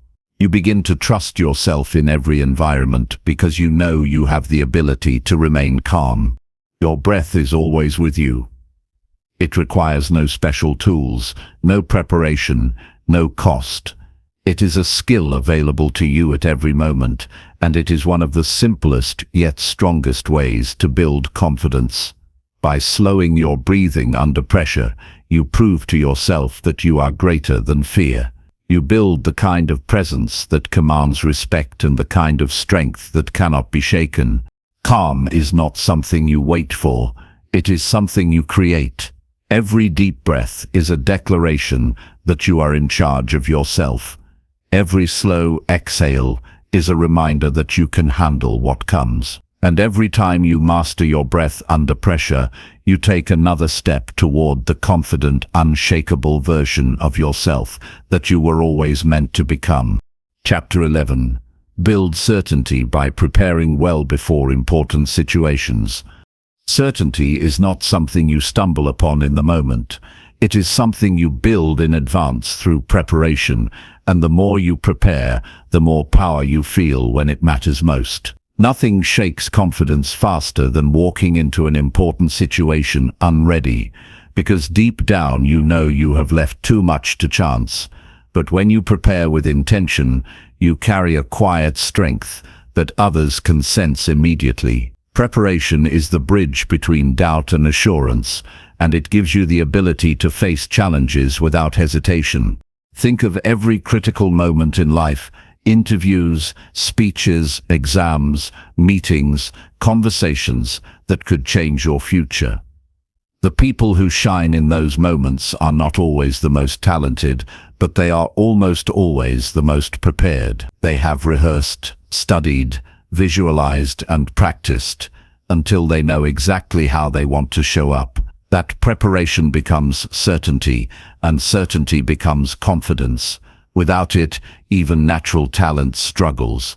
With it, even modest skills become powerful. Preparation is not about trying to predict everything that might happen. It is about equipping yourself with enough knowledge, practice and clarity that you are not thrown off balance when things unfold. The world rewards those who take the time to get ready, because preparation signals respect. Respect for the opportunity, respect for the people involved, and respect for yourself. When you prepare, you tell yourself and the world that this moment matters, and that attitude changes how you carry yourself. Start by deciding what you want the outcome to be. Clarity of outcome is the first step in preparation. If you go into a situation without knowing what you are aiming for, you cannot prepare properly. But once you know what success looks like, you can reverse engineer your steps. You can study, plan, and practice in alignment with that goal. Whether it is delivering a strong presentation, having a meaningful conversation, or handling a test, preparation begins with the end in mind. Once you have defined the outcome, break it down into actions. If you are giving a presentation, preparation may mean writing, rehearsing, and timing your delivery. If you are preparing for an interview, it may mean researching the company, anticipating questions, and practicing answers. If it is a social event, preparation might be thinking of topics to discuss or questions to ask. Every situation has its own demands, and certainty comes from identifying those demands early and addressing them before the moment arrives. The discipline of preparation also strengthens your mind. It forces you to think ahead, organize your ideas, and anticipate obstacles. This mental work builds resilience, because you have already faced challenges in your mind before they appear in reality.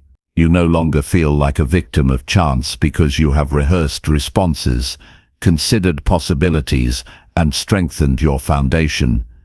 This is how preparation turns fear into calmness.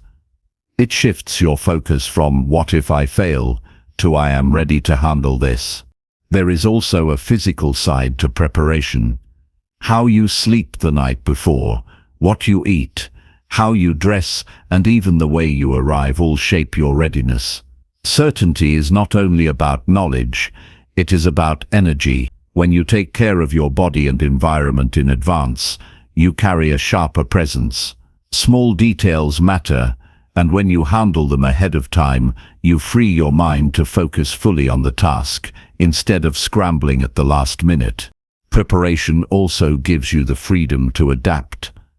At first it may seem that preparing makes you rigid, but in truth it makes you flexible. When you know your material, when you have rehearsed your approach, when you have strengthened your body and mind, you can adjust confidently when unexpected things happen.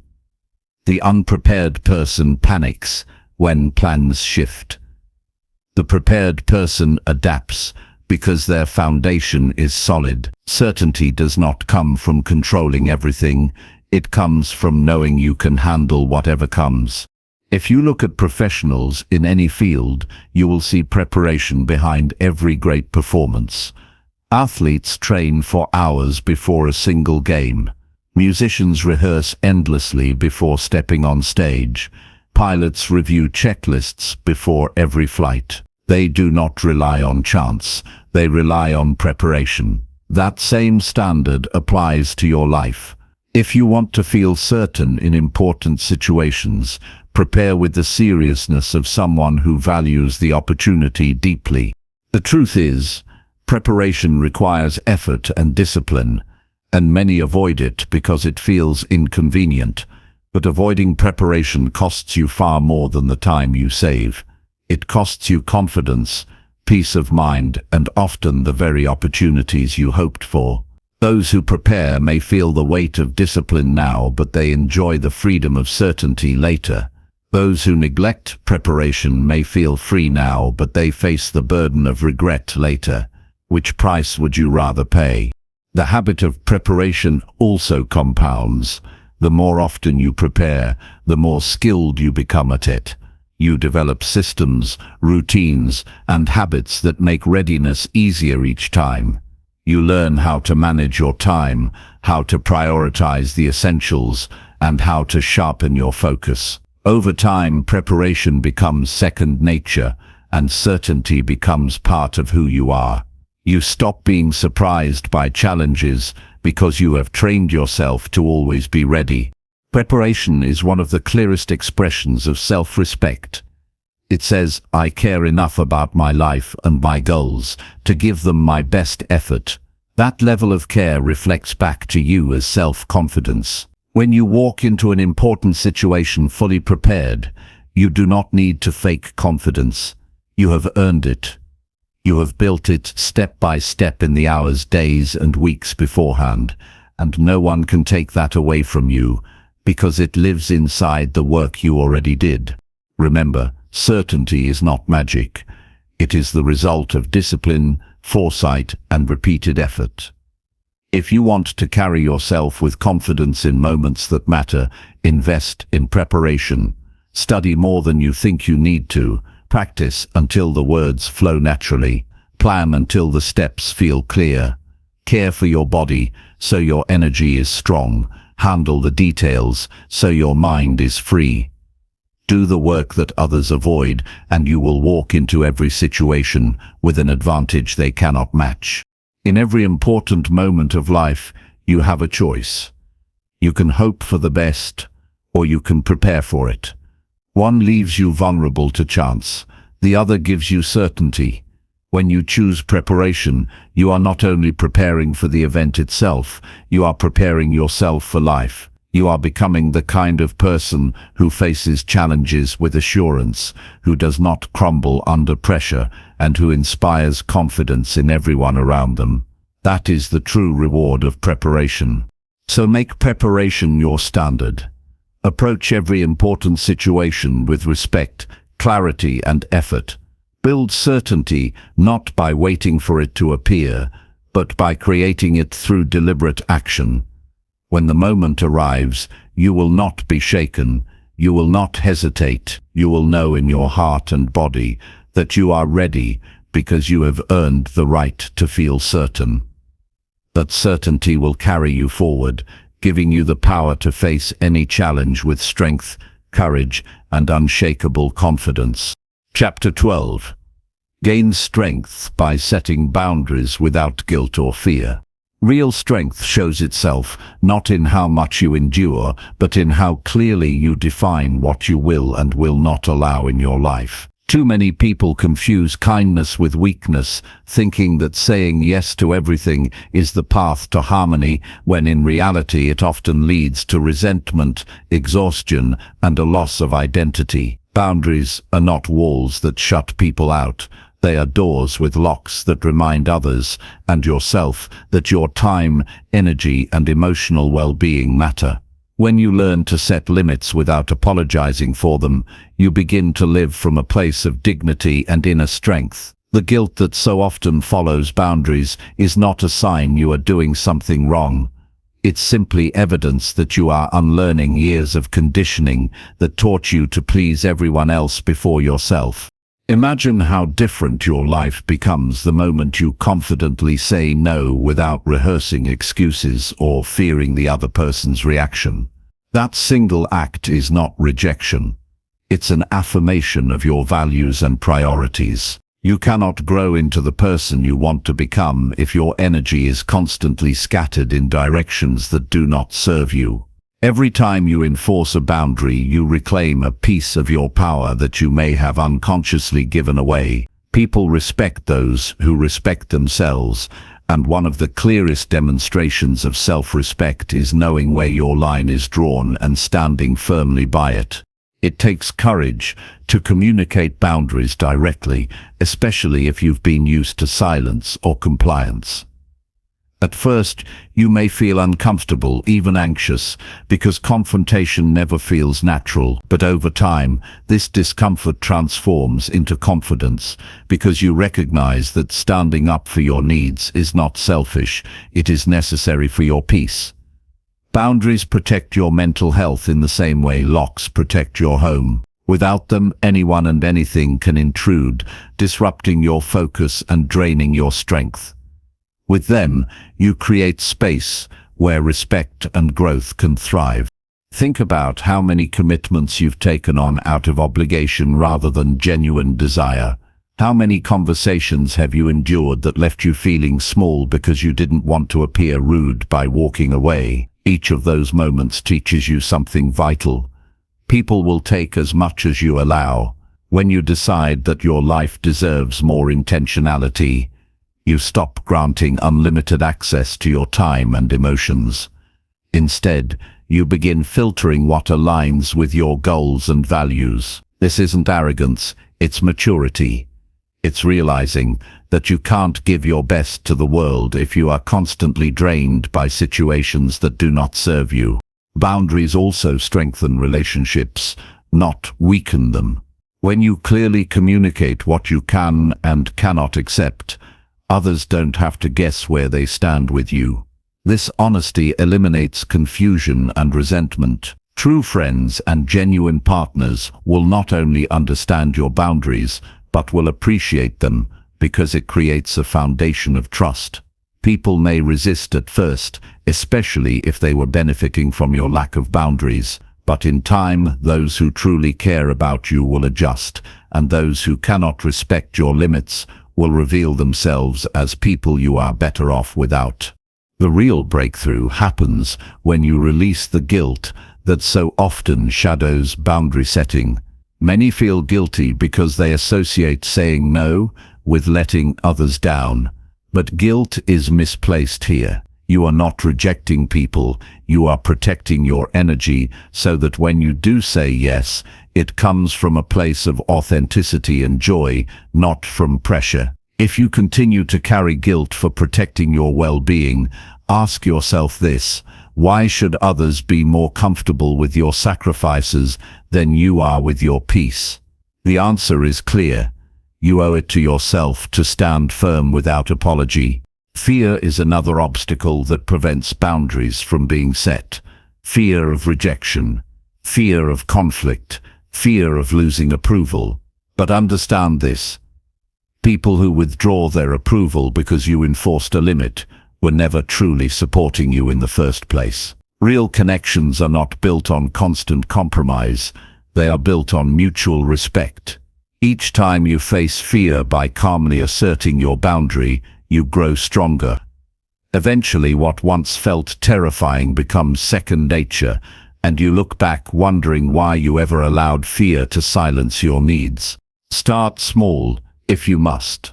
It might be as simple as declining an invitation you don't want to attend, speaking up when someone interrupts you, or carving out time for yourself without explanation. These small acts accumulate, training both you and others to honor your boundaries. With practice, you develop an inner calm that comes from knowing you no longer have to live at the mercy of other people's expectations. This calm radiates outward, and others sense it, responding to you with more respect and consideration. Boundaries are also deeply tied to self-image. The way you see yourself determines the kind of limits you set. If you view yourself as someone undeserving of respect, you will tolerate disrespect. If you believe your time is less valuable than others, you will overcommit. But the moment you begin to see your worth clearly, boundaries become natural. You don't need to convince anyone of your value. You simply live it, and the world adjusts accordingly. Strength built through boundaries is not loud or aggressive. It is steady and unshakable. You don't need to explain, argue, or over-justify your decisions. A simple no thank you delivered with calm confidence is enough. You don't need to raise your voice or show anger to protect your peace. Quiet strength is often the most powerful because it is rooted in self-assurance, not in reaction. Over time, you realize that setting boundaries doesn't just protect you, it empowers you to give more meaningfully.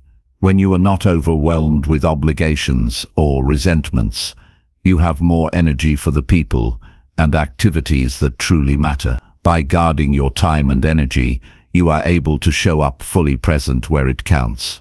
That is the paradox.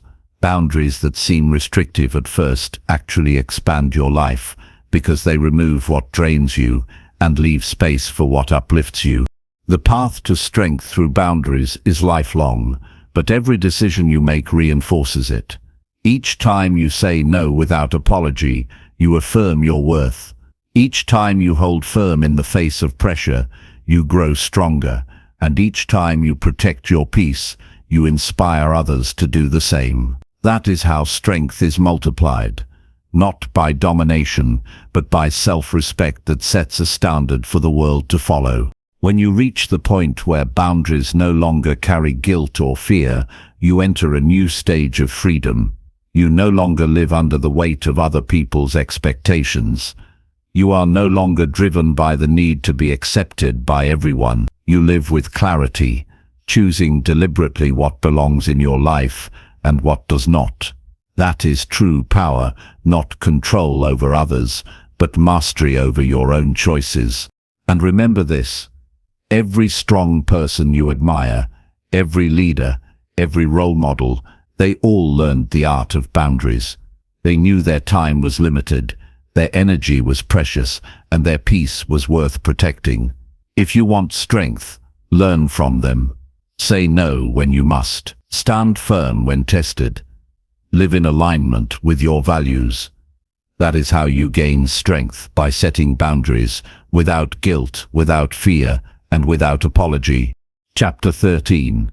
Grow influence by listening fully before giving responses. The fastest way to make people trust you, respect you, and want to follow you is not by speaking louder, but by listening deeper. Influence is not built on how many words you can say, but on how understood others feel when they are with you. When you give someone your full attention, when you pause before responding, when you let them finish without interruption, you send a powerful message. Their thoughts matter, their perspective has value, and their voice is heard. That simple act alone creates a bond stronger than any argument or speech ever could. Too many people make the mistake of listening only to reply. They're already formulating their answer while the other person is still talking, missing the heart of the message. But the person who holds real influence, the one others remember and admire, is the one who listens to understand. When people feel understood, they naturally open up more, and they begin to associate your presence with comfort and respect. This doesn't just build connection, it builds authority because others trust those who truly hear them. Think about the leaders, mentors, or even friends who have left the greatest impact on your life. Chances are they weren't the ones who talked the most. They were the ones who listened to you without judgment, without rushing, without making you feel small. They gave you the space to express yourself fully before offering their wisdom. That experience left you feeling valued, and that is what influence truly is, leaving people better than you found them. Listening fully requires discipline. It means resisting the urge to interrupt, to jump in with advice, or to share your own story right away. It means holding eye contact, nodding with intention, and showing through your body language that you are present in the moment. It also means listening beyond the words, catching the tone, the emotion, the pauses, because often what is unsaid carries as much meaning as what is spoken. When you practice this kind of listening, people feel not just heard, but seen, and that is where influence deepens. Silence becomes your ally when you learn to listen fully. A thoughtful pause before responding shows that you took the word seriously, that you are considering carefully before speaking. This creates an aura of wisdom around you. People begin to respect your voice more when they see that you don't rush to speak, because it signals that your words are chosen with care. Your influence grows not through volume but through the weight of meaning behind your responses. Another benefit of listening fully is the insight it gives you. When you truly hear what someone is saying, you gain knowledge about their needs, desires, fears, and values. With that knowledge, your response becomes sharper, more relevant, and more impactful. Instead of guessing what matters to them, you know. This is what allows influential people to speak directly to the heart of an issue, because they took the time to listen before offering solutions. In a world full of noise, listening itself has become rare, and that rarity makes it powerful. People are starving for attention, for someone to notice them without distraction. When you become the person who can provide that, you stand out. You don't need to force influence. It begins to grow naturally because people trust the one who values them. They will seek your opinion, respect your judgment, and follow your lead because they know you are not just talking, you are understanding. Listening also teaches humility. It reminds you that your perspective, no matter how strong, is not the only one. Every person carries experiences and insights you don't have, and when you listen, you expand your own awareness. This humility makes you more relatable because people sense that you don't place yourself above them. You're willing to learn, and paradoxically, that makes them more open to learning from you. The influence you build through listening also extends to conflict. When disagreements arise, the person who listens first gains the advantage. While others react emotionally, you gather information calmly, making your eventual response more balanced and persuasive. This doesn't just resolve tension, it earns respect, because people feel you are fair and thoughtful, even under pressure. Practice is essential to mastering this skill. Begin by slowing down conversations. The next time someone speaks, resist the urge to jump in. Let them finish. Ask clarifying questions instead of rushing to give advice. Repeat back what you understood to show that you're genuinely engaged. These small practices train your mind to listen more deeply, and with time they become second nature. Influence gained through listening doesn't demand recognition. You don't need to announce that you are paying attention. People feel it in the way you respond. They notice that you remembered details they mentioned weeks ago, that you understood their emotions, that you didn't dismiss their concerns. These subtle acknowledgments build loyalty and admiration, and soon people begin to gravitate toward you, because being around you feels different, it feels meaningful. And remember, listening fully does not mean you never speak. It means that when you do, your words carry more impact. Because they are built on understanding, people are far more likely to act on your advice when they feel that advice comes from someone who truly grasped their situation. Without listening, your words may sound impressive, but will fail to connect. With listening, even simple advice feels powerful, because it is rooted in empathy. The greatest influences in history, whether teachers, leaders, or visionaries, understood the value of listening before speaking.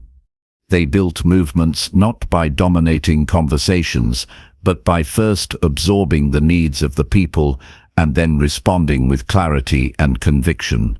You have the same ability. Every time you choose to pause, to listen, to give someone the gift of your full attention, you take another step toward becoming the person others naturally follow. When you adopt this habit, your presence itself changes.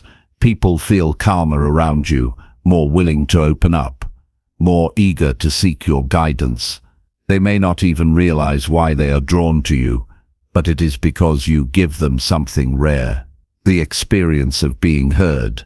That experience creates a magnetic influence, one that cannot be faked, one that lasts far beyond a single conversation. So, if you want to grow influence, start by mastering the simplest yet most powerful skill. Listen fully before you respond. Hold space for others. Let their words sink in, and then speak with clarity born from understanding. Do this consistently, and you will not only influence lives, but transform the way people see you. Because true influence is not about controlling others, it's about connecting with them, and nothing connects deeper than the power of genuine listening. Chapter 14. Build authority by sharing your opinion without hesitation. Authority is not given. It is earned the moment you speak your truth, with clarity and confidence, without hesitation. Many people hold back their opinions because they fear judgment, rejection, or conflict, but withholding your voice diminishes your presence and your influence. When you consistently share your perspective, even in small conversations, you signal to others that your thoughts matter and that you are willing to take responsibility for your ideas. Authority grows not from loudness or dominance, but from the steady assurance that you know what you think and are unafraid to express it. Every time you hesitate to share your opinion, you reinforce uncertainty, not just in yourself, but in the perception others have of you. People notice hesitation, even if it seems minor. When you offer your viewpoint decisively, people begin to rely on you as a source of clarity and guidance. Your confidence communicates competence. The habit of speaking without fear of judgments strengthens your internal belief system, and over time, you become someone whose input naturally carries weight in discussions, decisions, and leadership opportunities. Building authority requires preparation, but it also requires courage. You do not need to have all the answers, but you must express what you know with confidence. Thoughtful opinions, even if not universally accepted, demonstrate clarity of thought and decisiveness. People respect those who can speak logically, respectfully, and decisively, because it reassures them that there is someone capable of leading, solving problems, or offering insight. Your voice becomes a tool of influence, not just expression. It is important to understand the difference between sharing an opinion and imposing it. Authority does not require aggression. It requires consistency, clarity, and presence. Your authority is strengthened by the way you communicate your thoughts, calmly, logically, and assertively. When you pause to consider before speaking, yet do not waver once your perspective is formed, People perceive you as knowledgeable and trustworthy. Hesitation weakens your impact, whereas decisiveness amplifies it. People often hold back opinions out of fear of conflict, but conflict is not inherently negative. When managed thoughtfully, it leads to growth, better ideas, and respect for transparency. By expressing your views respectfully, you demonstrate that you are unafraid to contribute, and you create an environment where honest dialogue is encouraged. This openness not only builds your authority but also fosters trust, because others know you are not hiding behind passivity or conformity. Practice is key to speaking confidently. Start with everyday situations. Share small opinions in conversations with friends or colleagues. Offer suggestions during team discussions. With each instance, your confidence grows, and the act of speaking becomes less daunting. Over time, the habit of expressing yourself without hesitation builds momentum. Authority is not instantaneous. It is the product of repeated, consistent actions that reinforce your self-belief and the perception of competence in others. Another important factor is owning your mistakes. Authority is strengthened not by being perfect, but by demonstrating integrity. When your opinion turns out to be incorrect, acknowledge it calmly and adjust your perspective if necessary. People respect those who can hold their ground with honesty rather than retreating in embarrassment. This blend of confidence and humility signals that your authority is grounded in knowledge, experience, and the courage to be accountable. Sharing your opinions decisively also encourages others to share theirs. Authority is rarely about silencing voices. It is about setting a standard that invites constructive dialogue. People naturally gravitate toward those who provide clarity and insight because it helps them make informed decisions. When you speak without hesitation, you influence not through force, but through reliability and consistency, creating an environment where your contributions are valued and trusted. Your tone and delivery matter as much as your content. Speak with conviction, maintain steady posture, and make eye contact. These non-verbal cues reinforce the authority in your words. People often respond more to how you say something than to what you say. Confidence in expression amplifies your credibility, and others will remember your perspective because it is paired with a visible, assured presence. Authority also requires authenticity. Your opinions must reflect your beliefs and values, not what you think others want to hear. Authenticity creates trust. People can sense when someone speaks genuinely versus when they are performing. By speaking from a place of honesty, your authority becomes sustainable. Others will respect and follow your voice because it is rooted in truth and consistency, not in fear of judgment or desire for approval. Decision-making improves when you cultivate the habit of expressing opinions decisively. The more you practice speaking, the clearer your thinking becomes. Sharing your viewpoint forces you to structure your thoughts, anticipate questions, and evaluate the validity of your ideas. Authority grows because clarity of thought is visible to others, and people naturally defer to those who can articulate reasoning without hesitation. It is also essential to separate personal emotions from your expression of authority. Confidence in sharing your opinion does not mean domination or dismissiveness. It means delivering your perspective without unnecessary aggression or defensiveness. Calm, composed expression strengthens influence, whereas emotional volatility undermines it. Those who master this balance are seen as leaders, advisors, and anchors in their communities and organizations. Authority builds cumulatively. Each time you share your opinion without hesitation, you reinforce a cycle of trust, self-confidence, and credibility. Each successful expression, whether accepted or debated, confirms your ability to communicate effectively. Over time, this habit transforms your reputation. People begin to rely on your judgment, and your presence alone commands attention because your voice carries history, consistency, and conviction. When you encounter resistance, maintain poise. Authority is not measured by agreement alone, but by the ability to present ideas with clarity and resilience. Even when others challenge you, standing firm respectively shows that you are confident in your knowledge. Debate becomes a tool to demonstrate thoughtfulness, not dominance. Your consistent ability to contribute meaningfully reinforces your position as someone others respect and turn to. Ultimately, authority comes from the integration of knowledge, preparation, and confident expression. Speak clearly, share your opinions thoughtfully, and stand by your perspective without hesitation. By doing so consistently, you cultivate a reputation as a person of insight, decisiveness, and reliability. Authority does not depend on external validation. It grows naturally when your words are aligned with your understanding and your courage to communicate them. When you fully embrace this practice, hesitation becomes rare. You stop doubting whether your opinion matters. You stop waiting for permission or approval. You speak with the assurance that your thoughts are valuable, your reasoning is sound, and your contribution is meaningful. That confidence becomes self-reinforcing, and others naturally recognize your authority because it is built on action, presence, and unwavering willingness to share your truth.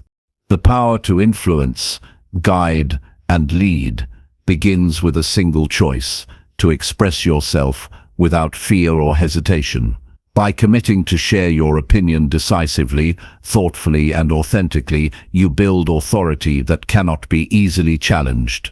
Others will not just hear you, they will listen, trust, and respect the voice that stands firm, because it knows its value. The act of speaking your truth consistently transforms not only how others perceive you, but also how you perceive yourself, creating a foundation of confidence, impact, and undeniable authority. Chapter 15. Train focus. By finishing one task before starting another. Focus is the single most powerful skill you can develop, because it determines whether your efforts create progress or dissolve into wasted energy. Multitasking is a trap that creates the illusion of productivity, yet it scatters your mind, weakens your memory, and prevents any single action from reaching its full potential. The true path to achievement lies in learning to complete one task fully before moving to the next, and the discipline required to do this transforms not just your work, but your entire life. Each task finished is a small victory that builds momentum, clarity, and self-respect, while every unfinished task leaves behind a residue of stress and distraction. When you begin to focus on one task at a time, you start to notice how much mental energy is consumed by switching between activities. Every time you jump from one thing to another, your brain has to reset, refocus, and remind itself of where you left off. These micro resets feel small, but their cumulative effect is enormous.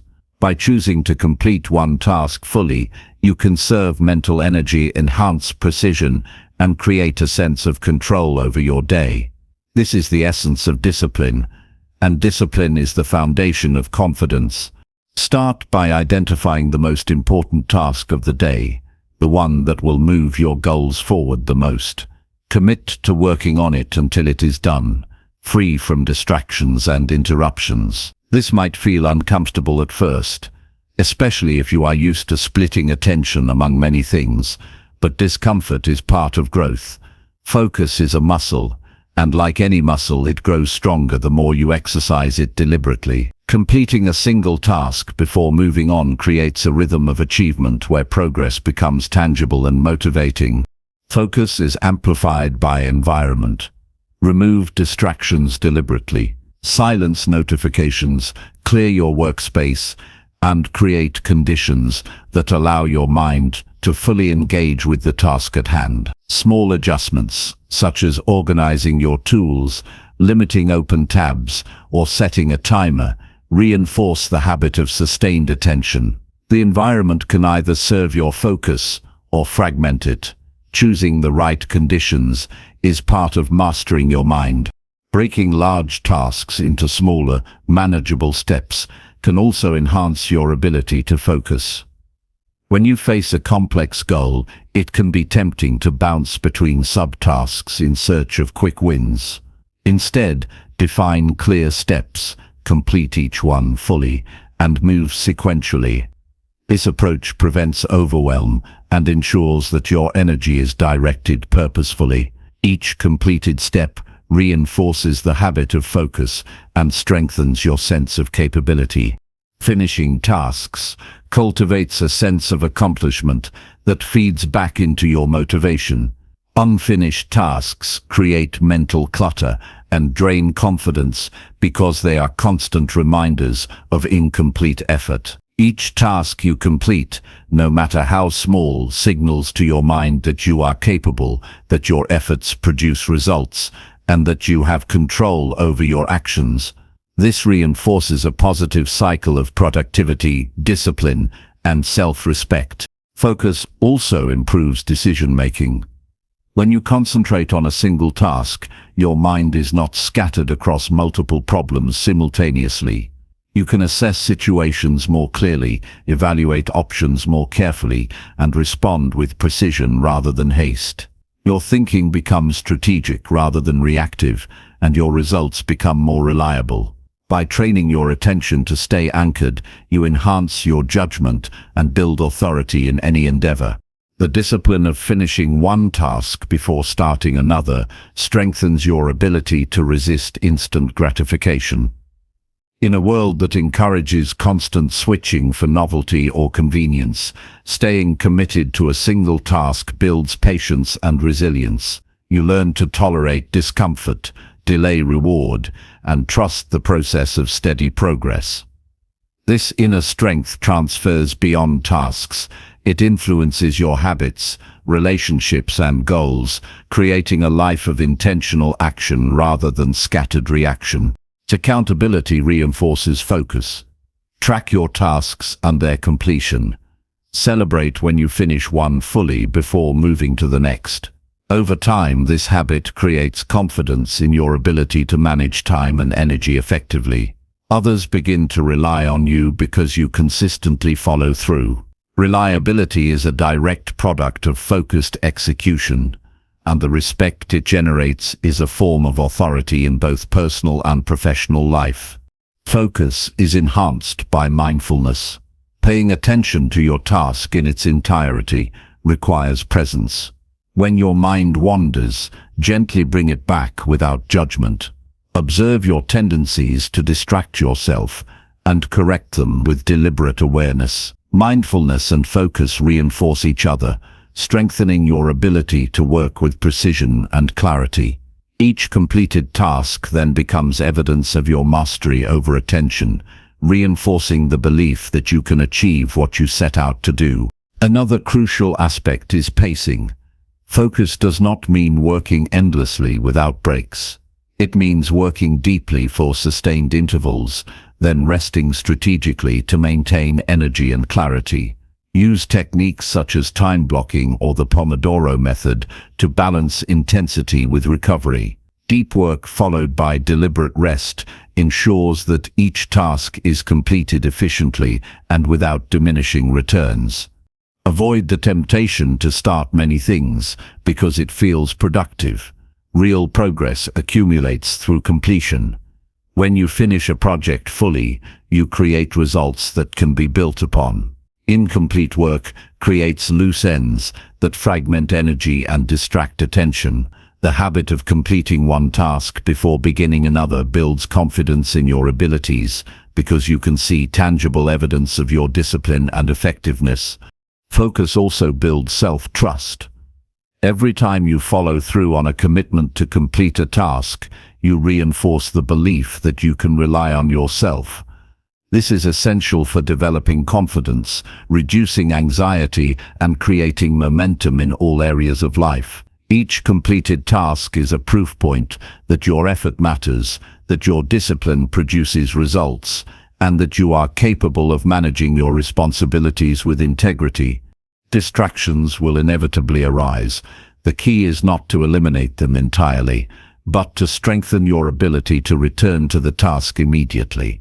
Every time your mind wanders or a new demand appears, make the conscious choice to finish what you started. This repeated exercise trains your attention, reinforces your discipline, and gradually rewires your brain to operate with greater focus and efficiency. Focus multiplies results. When you concentrate fully on one task, your work is sharper, faster, and more thorough. Mistakes decrease, creativity improves, and your confidence grows. Each success builds on the previous, creating a cascade of achievement that is impossible to replicate when attention is divided. Finishing tasks sequentially transforms not only your output, but also your mindset, reinforcing patience, persistence, and clarity.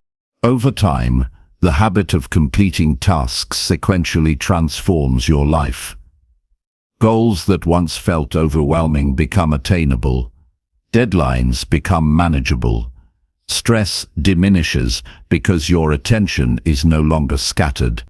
You develop an internal rhythm of productivity where progress is predictable, measurable, and satisfying.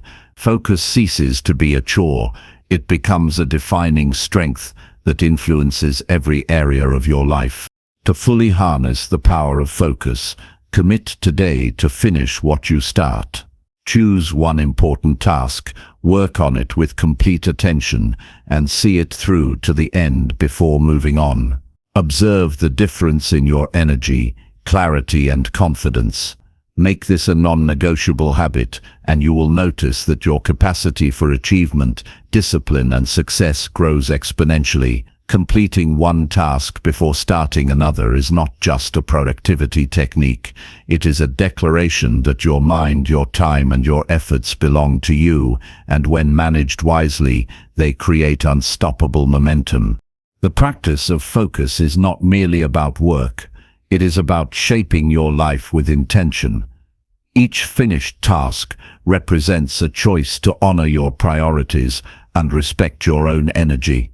Each completed project reinforces your capacity for self-discipline, resilience, and personal mastery. By training your focus, you train yourself to create meaningful outcomes, build confidence, and live with deliberate purpose.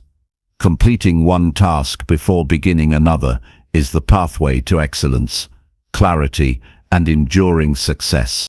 Chapter 16. Strengthen voice by practicing steady tone and volume daily.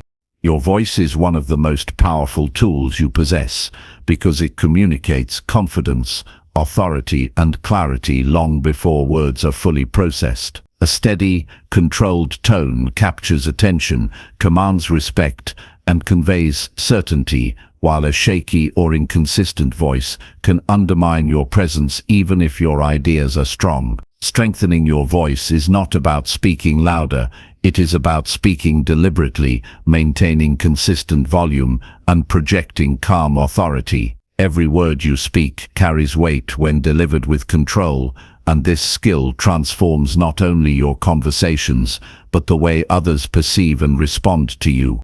Consistency in tone creates trust. People instinctively respond to voices that are calm, steady, and predictable because they signal confidence and stability.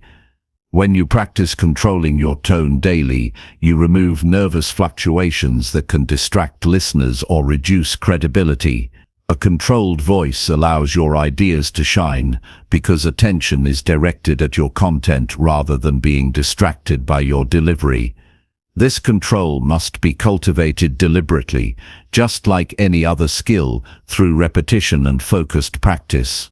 Volume is equally important. Speaking too softly can make you seem unsure or hesitant, while shouting can create resistance or tension. Finding a balanced, assertive volume ensures that your message reaches your audience without overwhelming them. Daily exercises, such as reading aloud, recording yourself, and consciously adjusting your volume, teach your body and voice how to project authority naturally. Over time, these exercises condition your vocal muscles and instill confidence that translates directly into real-world interactions. Breath control is the foundation of a strong voice. When you manage your breathing, you provide support for each word, creating a tone that is clear and unwavering. Practice breathing from your diaphragm, taking deep, controlled breaths before speaking. This technique reduces strain, prevents rushing, and allows your voice to carry steadily. Breath control also regulates nervous energy, keeping your voice calm even under pressure. Each time you consciously connect breath with speech, your presence becomes stronger and more compelling. Clarity comes from both enunciation and pacing. Pronouncing words fully and speaking at a deliberate pace ensures that your audience can follow your message effortlessly. Rushed speech often conveys anxiety, while overly slow delivery can bore listeners. The sweet spot is a rhythm that is natural yet measured, conveying thoughtfulness and confidence simultaneously. Practice reading passages aloud slowly, focusing on clear articulation and then gradually increasing natural speed while maintaining clarity. Daily practice builds more than just technique. It builds self-assurance. Each time you train your voice, you are training your confidence. Your mind begins to trust that your presence will be recognized, that your words will land effectively, and that you can hold attention. Confidence is contagious. When you speak with control, others instinctively respond with respect, even before your content is fully understood. Your voice becomes a bridge that conveys your inner assurance outwardly. Recording yourself is an invaluable tool for improvement. Listening to your own speech highlights tendencies such as raising pitch at the end of sentences, uneven volume, or rushed delivery. Awareness allows you to correct these habits over time. Make small adjustments deliberately, practicing daily until changes become automatic. This process strengthens your voice muscles, your control, and your awareness simultaneously, creating a natural and compelling presence. Your voice also reflects emotional intelligence. Steady tone and controlled volume signal emotional stability, which encourages others to feel safe and respected in your presence. People are drawn to calm, authoritative speakers because they provide reassurance and clarity. Emotional regulation in speech reduces misunderstandings, diffuses tension, and increases influence. The ability to maintain composure vocally under pressure is one of the hallmarks of leadership and personal authority.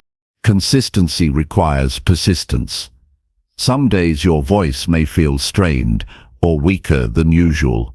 Others, your nerves may creep in and cause unsteady delivery. These moments are part of growth. Daily practice, even in small increments, compounds into mastery. Each repetition strengthens the coordination between mind, breath, and vocal muscles, gradually embedding control and steadiness into your natural communication style. Visualization enhances vocal strength. Before speaking, imagine your voice projecting steadily, clearly, and confidently into the room. Picture listeners reacting positively to your tone, absorbing your words effortlessly. This mental rehearsal primes both your body and mind, making the actual expression more natural and assertive. Professional speakers use this technique consistently because the mind anticipates and guides physical performance. Strengthening your voice also involves eliminating tension. Neck, jaw, and shoulder tension can cause strain, shallow breathing, and uneven delivery. Incorporate stretches, posture adjustments, and relaxation exercises to keep your vocal apparatus flexible. A relaxed body allows your voice to flow naturally and consistently, giving you the freedom to speak with presence and authority without unnecessary effort. Intentional word choice complements vocal strength. Speaking clearly and deliberately requires deciding what is essential and eliminating filler words. Each word should serve a purpose and be delivered with intention. Over time, audiences begin to anticipate the value in your statements because your tone, volume, and word choice consistently convey authority. Every sentence becomes a statement of competence and clarity. Practice with real-world application is crucial. Engage in conversations intentionally, speaking with steady tone and balanced volume, even when the topic is challenging. Pay attention to listener reactions and adjust subtly while maintaining composure. Public speaking, meetings, and casual discussions all serve as practice grounds for vocal development. Each interaction reinforces control, presence, and confidence. A steady voice projects power without intimidation. People listen more carefully when they are neither rushed nor overwhelmed. Authority does not need to dominate space. It needs to communicate assurance. Your voice becomes a signal of reliability. Others naturally gravitate toward speakers who consistently communicate with control, presence, and clarity. Feedback accelerates mastery. Seek observations from trusted peers or mentors who can identify areas for improvement. Constructive criticism helps you fine-tune tone, volume, and pacing more efficiently than self-assessment alone. Combine feedback with deliberate daily exercises for continuous growth. The cumulative effect of daily practice is profound. A strong, steady voice enhances confidence, influence, and personal authority. It strengthens presence in professional and personal environments, improves interpersonal communication, and reinforces self-respect. The habit of refining your voice is as much a mental exercise as it is a physical one, conditioning your mind to remain calm, focused, and purposeful. Ultimately, your voice is a reflection of your inner state. When you practice daily, controlling tone and volume, you reinforce calm confidence, decisiveness, and clarity.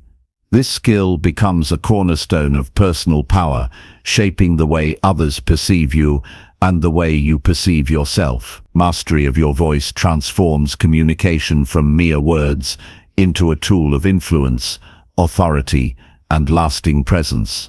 Commit to practicing your voice every day.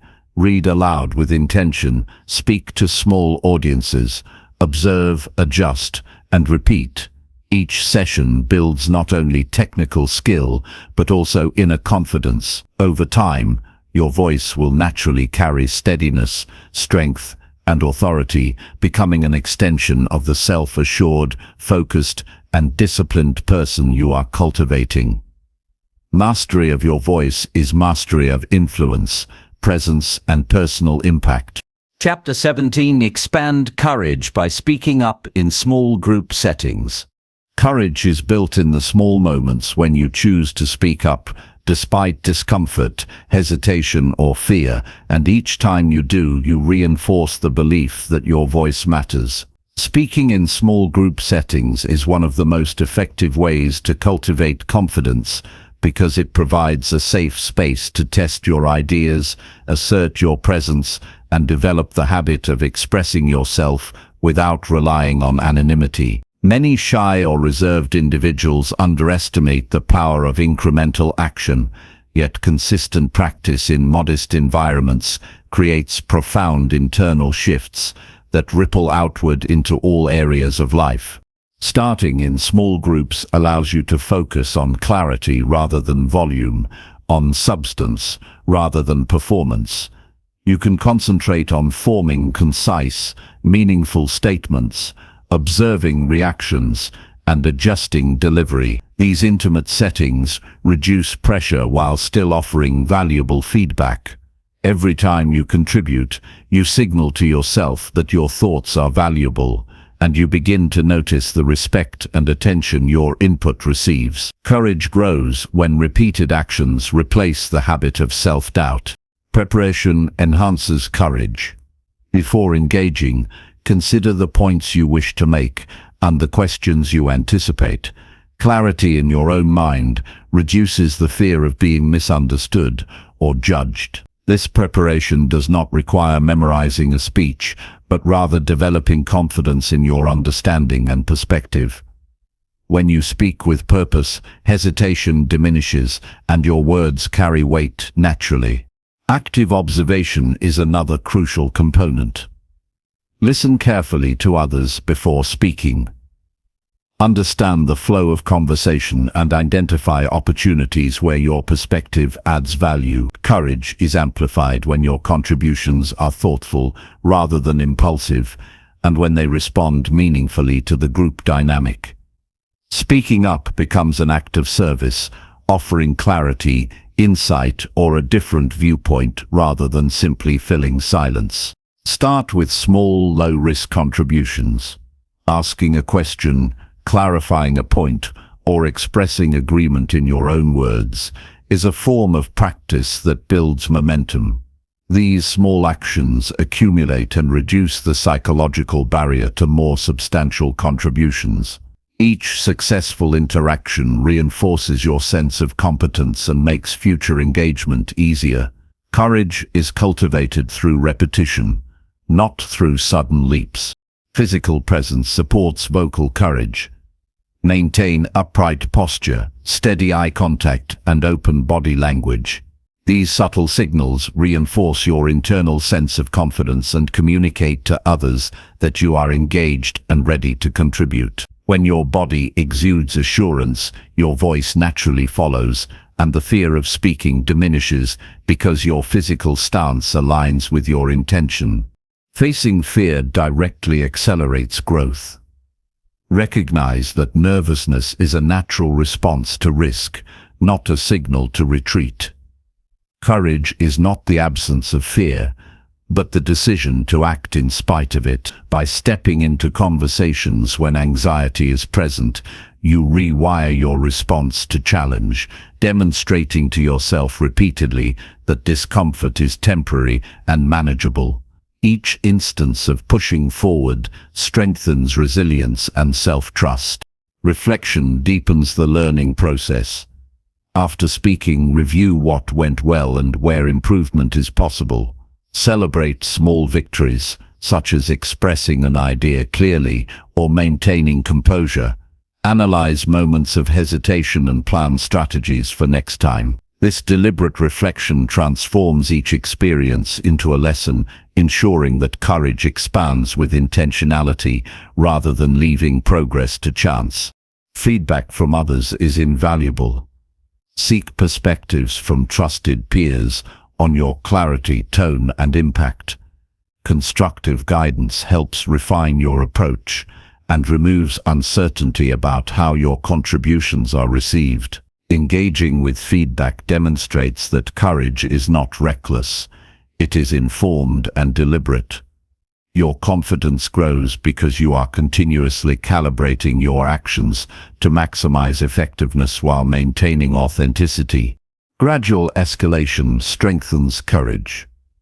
Begin with familiar groups or supportive environments, then progressively challenge yourself by participating in slightly larger or less familiar settings. The incremental increase in exposure allows your confidence to scale naturally. Courage does not grow from overwhelming leaps. It is built from structured, repeated experiences that steadily expand your comfort zone. Visualization prepares the mind for success. Before entering a group, imagine yourself speaking clearly, calmly, and confidently. Picture others listening attentively and responding positively. Mental rehearsal primes your nervous system, reducing anxiety and enhancing performance. Visualization combined with real action accelerates the development of courageous communication habits. Consistency is essential. Speaking up once or twice is not enough to cultivate enduring courage. Daily or frequent practice embeds confidence deeply, making speaking in small groups a natural habit rather than a forced effort. Each consistent action compounds, creating an internal belief system where contribution feels expected and manageable rather than intimidating. Courage also requires self-compassion. Do not punish yourself for moments of hesitation or perceived mistakes. Recognize that growth occurs through iterative practice and that minor setbacks are part of the learning process. Self-compassion sustains motivation, reduces fear, and prevents discouragement, allowing courage to flourish steadily over time. Storytelling enhances impact. When speaking in groups, frame your thoughts through concise narratives, examples, or analogies that illustrate your point. Storytelling engages listeners, makes your contributions memorable, and increases confidence because you rely on structure rather than improvisation alone. This technique provides clarity, authority, and a natural platform to project your voice. Observation of role models accelerates learning. Watch how confident speakers engage in small groups.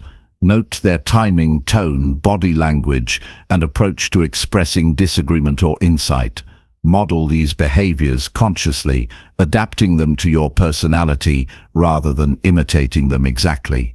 Learning from others demonstrates that courage is a skill, not an inherent trait, and that mastery is achievable through consistent practice.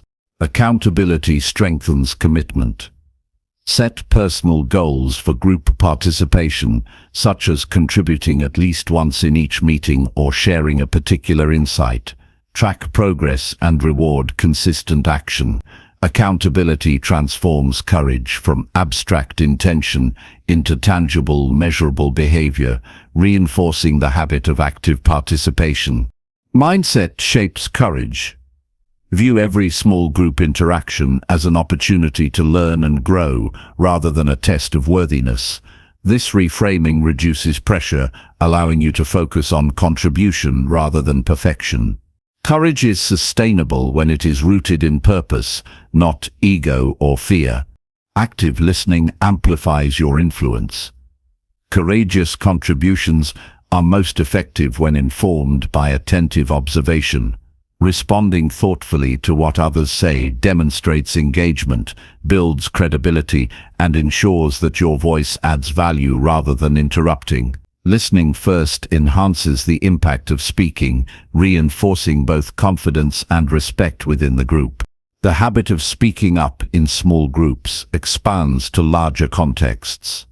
As courage becomes ingrained in low-risk settings, you naturally begin to participate in larger teams, public discussions, and leadership environments with greater ease. Incremental practice in manageable situations creates a foundation that scales to all areas of life.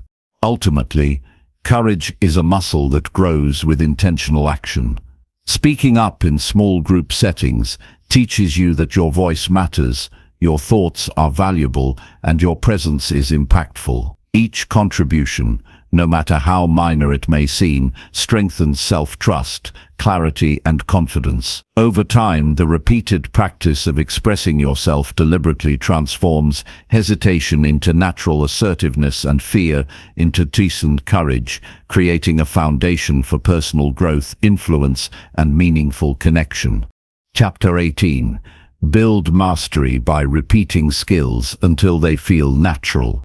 Mastery is earned through repetition, consistency, and deliberate practice until every skill becomes second nature and every action flows effortlessly from knowledge and discipline. The path to mastery is rarely quick or glamorous.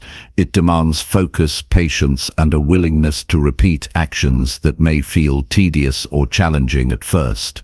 Each repetition reinforces neural pathways in the brain, transforming conscious effort into automatic competence, and over time, what once required intense concentration becomes instinctive. By committing to repetition, you not only develop skill, but also build confidence because you know your abilities are reliable, tested, and ingrained.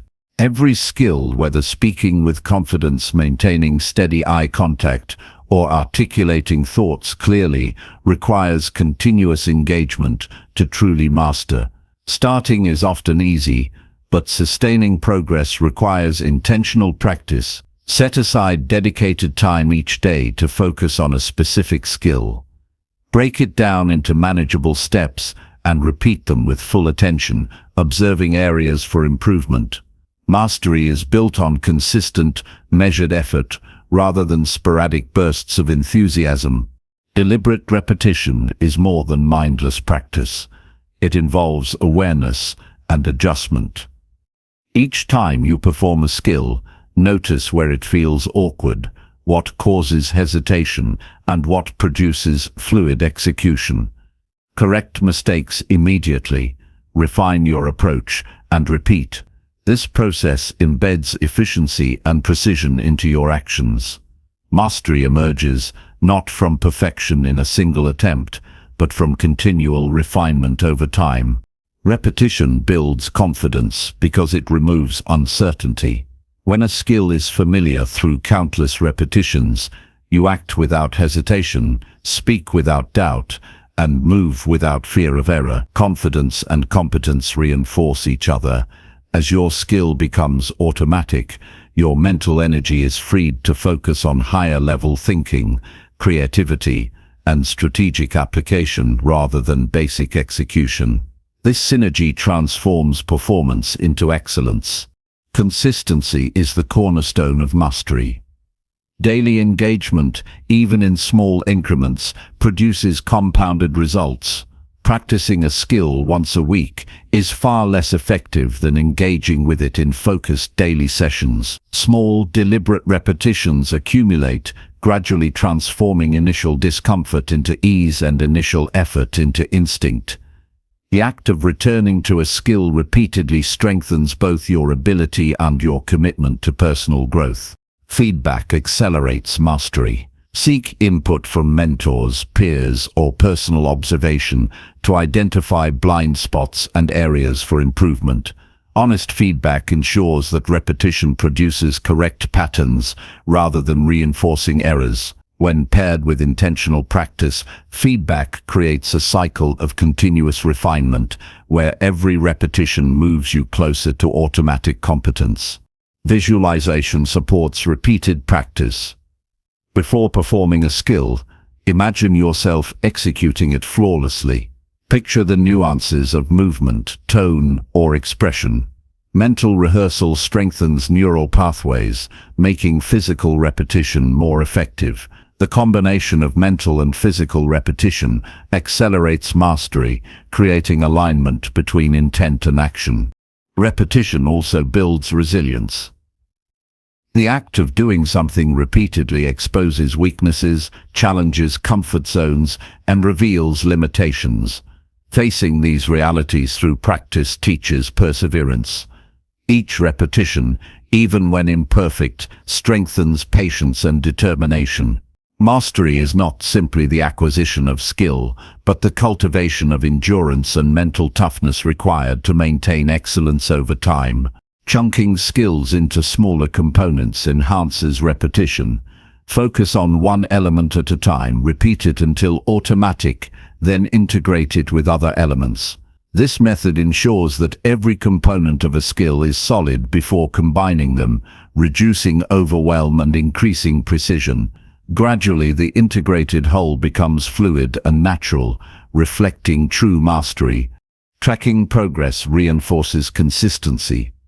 Keep a record of your repetitions, improvements, and milestones. Seeing tangible evidence of growth motivates continued practice and highlights areas that need attention. Mastery is both a process and a measurable journey. Tracking ensures that effort translates into observable results rather than abstract intention. Repetition in varied contexts strengthens adaptability. Practicing a skill in multiple settings, under different conditions, and with varied challenges ensures that mastery is not limited to one scenario. The ability to apply a skill naturally across contexts reflects true competence and builds confidence because you trust your ability to perform reliably anywhere. Patience is essential. Mastery cannot be rushed. Progress may feel slow, and results may be invisible initially, but every repetition contributes to a foundation that supports long-term excellence. Embrace the process and recognize that consistency over time is what separates those who achieve mastery from those who remain stagnant. Repetition transforms mindset. As skills become natural, self-doubt diminishes, fear decreases, and decisiveness increases. The mind begins to trust the body and voice, creating harmony between intention and action. Mastery is as much mental as it is physical. Repeated execution instills self-trust, reduces hesitation, and reinforces belief in your abilities. Deliberate repetition requires focus and attention. Avoid practicing mechanically, instead, engage fully with every attempt. Notice subtle details, refine nuances, and correct errors immediately. Focused repetition strengthens muscle memory, cognitive pathways, and overall precision, ensuring that each iteration builds meaningful competence rather than wasted effort. Repetition also fosters creativity. Once a skill is ingrained, your mind is freed to explore variations, solutions, and innovations without being constrained by basic execution. Mastery enables you to adapt, improvise, and apply skills in novel ways because the fundamentals are secure and automatic. Repetition builds the platform from which innovation emerges naturally. Accountability enhances repetition.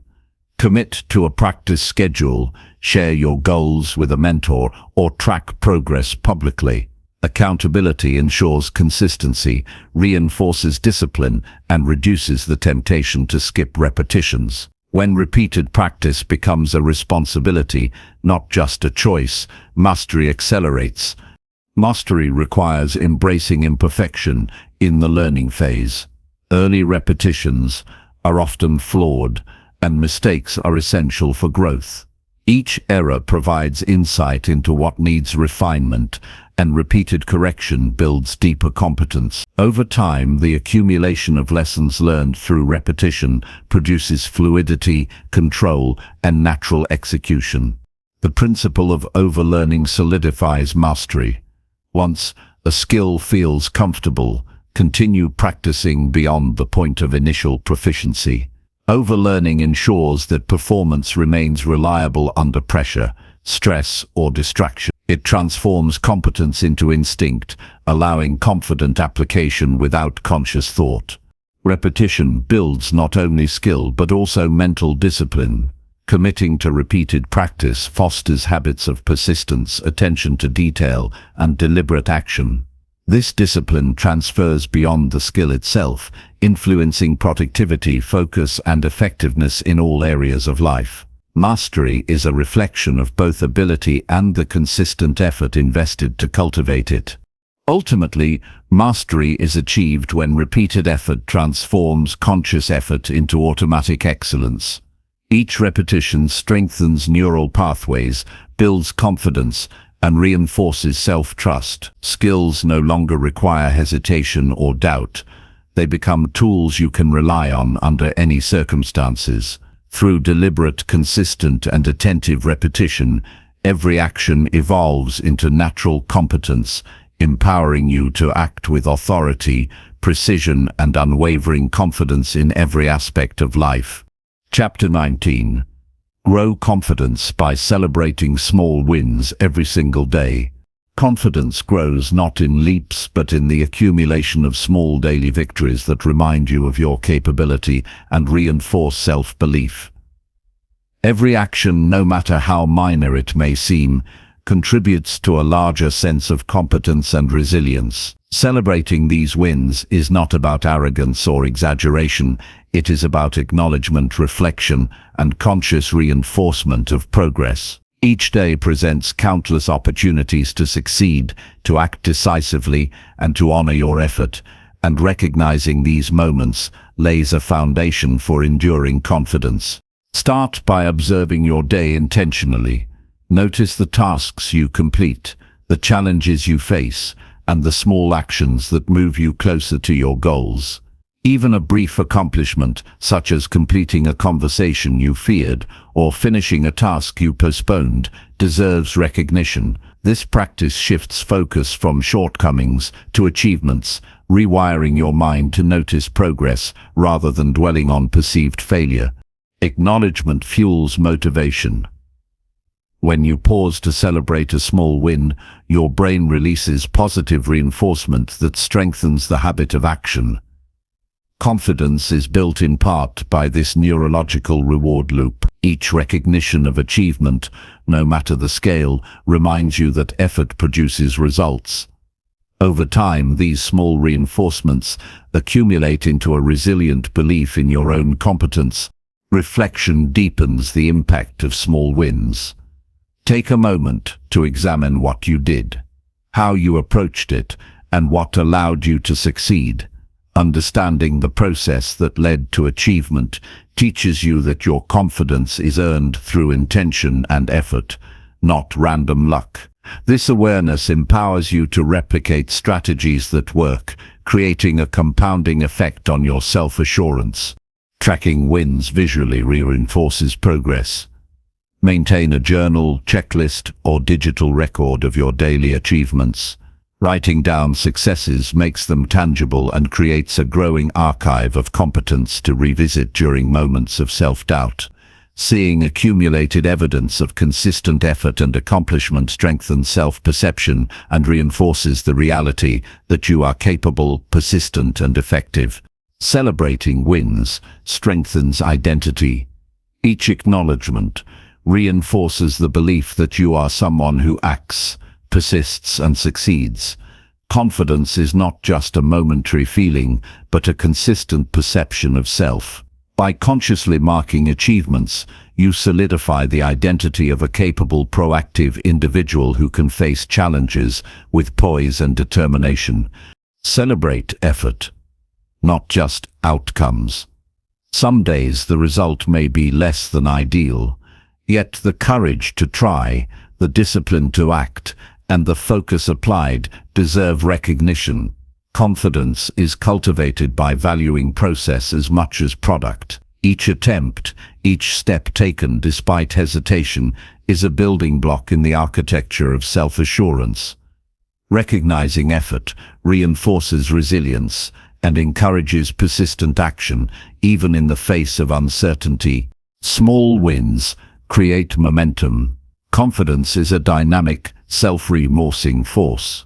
When you acknowledge progress consistently, you generate energy that propels you toward larger achievements.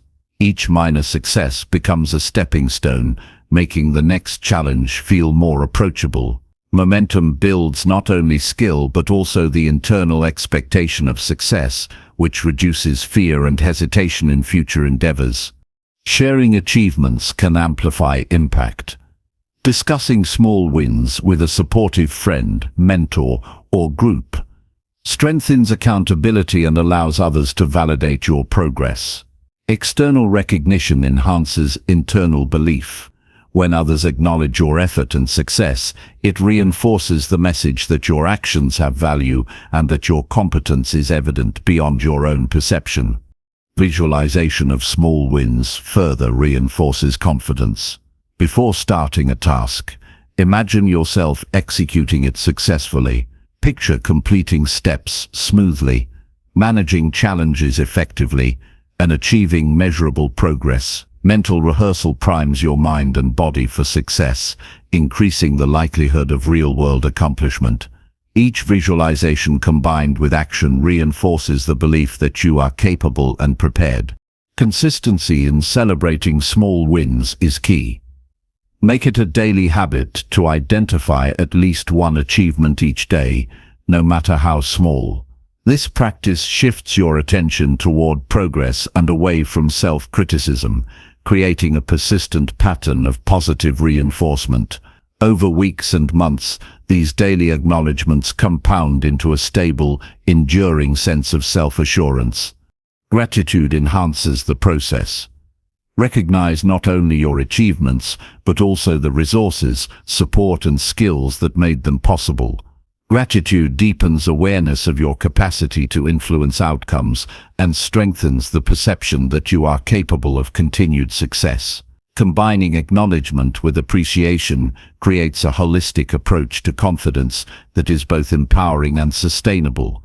Celebrate small wins publicly when appropriate. Recognition in professional or social settings reinforces your presence and conveys competence to others. Speaking about achievements with humility but clarity projects assurance and allows others to see your growth. Public acknowledgement reinforces internal confidence while simultaneously enhancing external credibility. Link small wins to long-term goals. Understanding how incremental achievements contribute to larger objectives creates purpose and meaning. Each completed task, resolved challenge, or courageous step is part of a trajectory that builds both skill and confidence. Recognizing the connection between daily action and overarching ambition fosters a mindset of progress and resilience. Balance celebration with reflection. Recognize what went well, why it worked, and what can be improved. Confidence grows when you understand the mechanisms behind success, allowing you to replicate effective behaviors. Reflection transforms isolated wins into repeatable strategies, reinforcing competence and preparedness for future challenges. Celebrate adaptability and learning. Sometimes, small wins come from adjusting effectively to unforeseen circumstances or responding with composure under pressure. Recognizing these moments teaches that confidence is not only about skill execution, but also about resilience, flexibility, and problem-solving. Each adaptive response strengthens belief in your ability to handle uncertainty. Avoid comparing your wins to others. Confidence is built on self-measurement, not external standards. Focus on your progress and recognize achievements based on your effort, growth, and improvement. Celebrating personal milestones cultivates intrinsic confidence that is durable and self-reinforcing rather than dependent on outside validation. Use small wins to combat fear and hesitation. Each recognition of achievement reinforces the internal narrative that you are capable and effective. When facing larger challenges, recall past successes to bolster courage and reduce self-doubt. Confidence grows as your mind accumulates evidence of competence and capability. Integrate celebration into your routine. Simple acknowledgements, a mental note, journaling, or brief reflection at the end of the day ensures that recognition is consistent.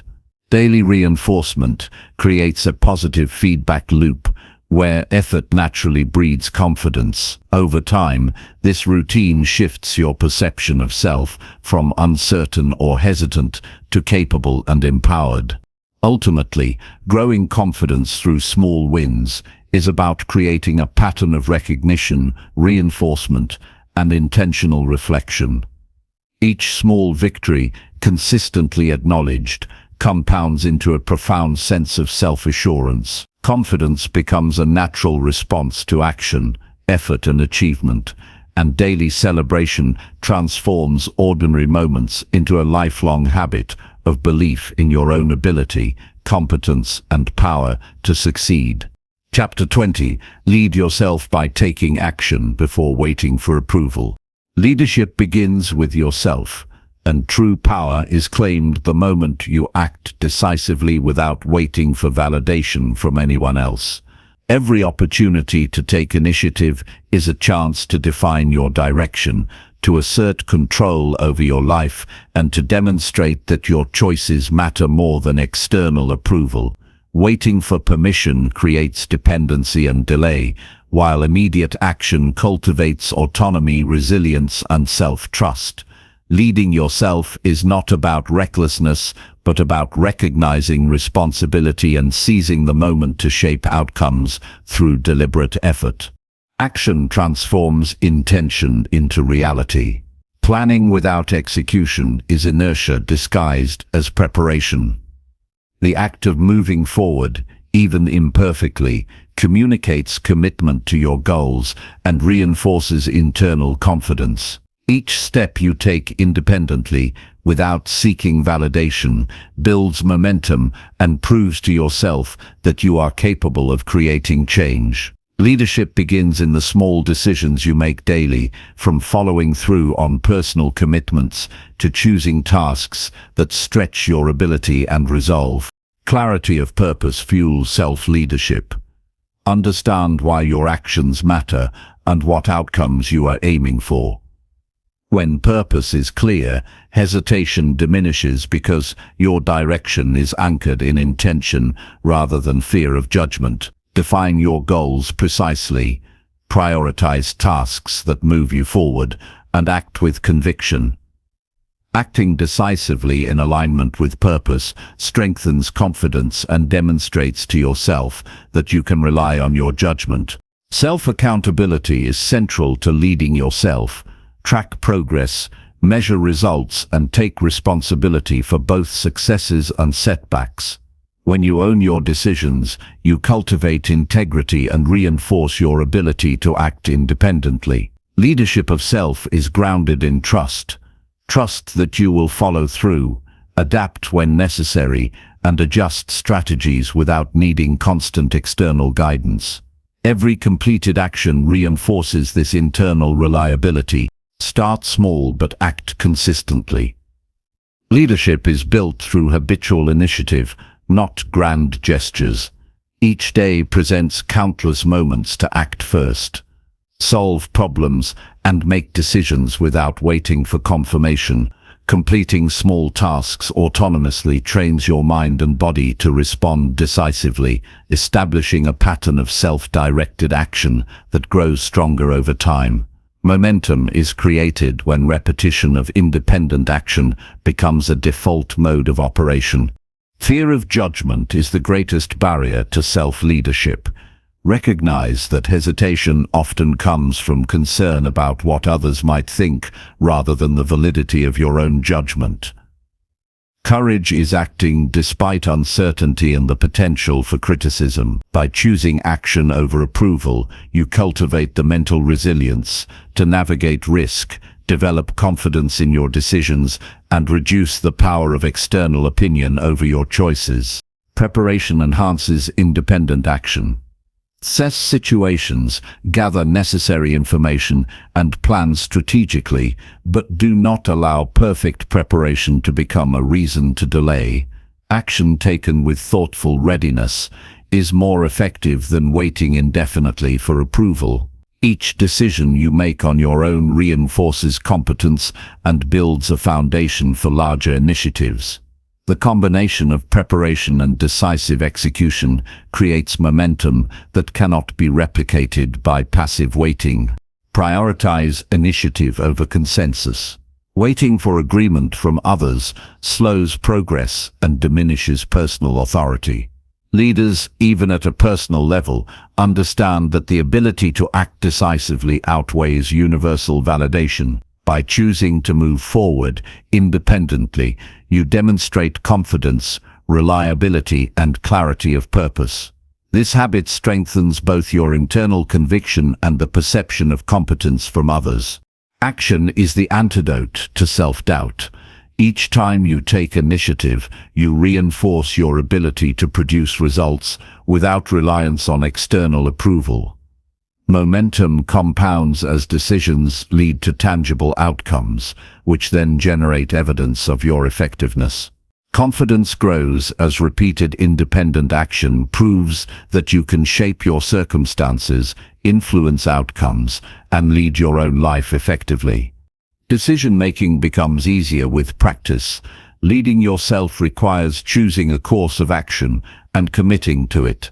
Each decision, no matter how small, builds neural pathways that reinforce clarity, judgment, and decisiveness. When you act before seeking permission, you exercise these pathways repeatedly, making future decisions faster, more confident, and more aligned with your values. This iterative process strengthens both skill and character. Self-leadership encourages proactive problem-solving. Rather than waiting for direction, identify challenges, propose solutions, and implement them. Initiative demonstrates ownership and signals to yourself and others that you are capable and responsible. The act of solving problems autonomously strengthens competence and diminishes reliance on external guidance. Each problem addressed independently increases your capacity to navigate complexity and uncertainty. Reflection enhances growth. After taking independent action, assess the results objectively. Analyze what worked, what could improve, and what insights can guide future decisions. Reflection transforms action into learning, ensuring that each initiative contributes to personal mastery and sustained confidence. Self-leadership is a feedback loop where action, assessment, and adjustment continually refine ability and judgment.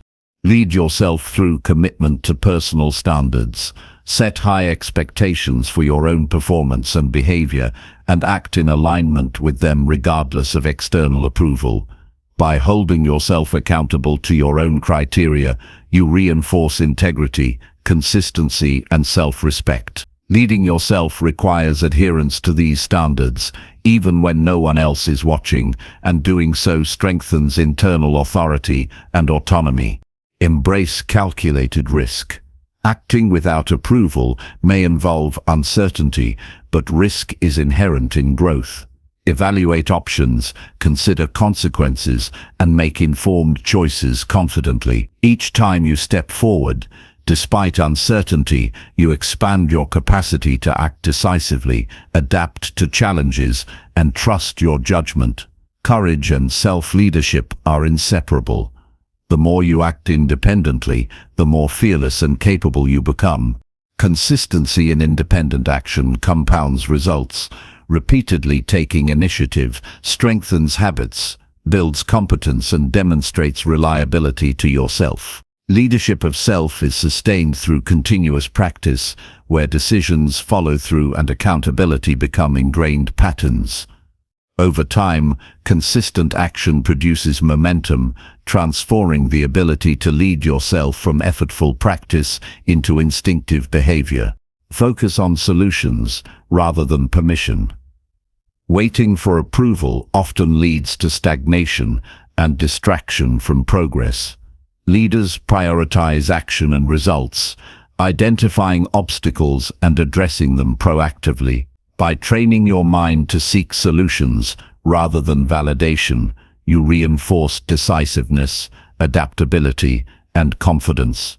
Initiative becomes the default mode, and dependence on external cues diminishes. Celebrate initiative each time you act independently. Acknowledge the step taken and its impact. Recognizing your efforts reinforces the habit of leadership, builds self-esteem, and creates a positive feedback loop where independent action is both rewarded and repeated. Small acknowledgements of initiative compound into enduring belief in your ability to guide your own life. Inspire accountability in others by modeling self-leadership. When you act decisively without waiting for approval, you set an example for those around you. Others observe that results come from initiative and responsibility, reinforcing the culture of proactive action. Leading yourself not only strengthens personal confidence, but also demonstrates the power of example, influencing broader systems and relationships. Ultimately, leading yourself by taking action before seeking approval transforms hesitation into momentum, uncertainty into confidence, and dependence into autonomy. Each independent choice reinforces self-trust, sharpens judgment, and strengthens resilience. Leadership of self is a lifelong practice where courage, initiative, and consistent action define not only what you do, but who you are. By committing to act decisively and deliberately in every situation, you claim authority over your life, influence your outcomes, and establish the foundation for enduring confidence and personal growth.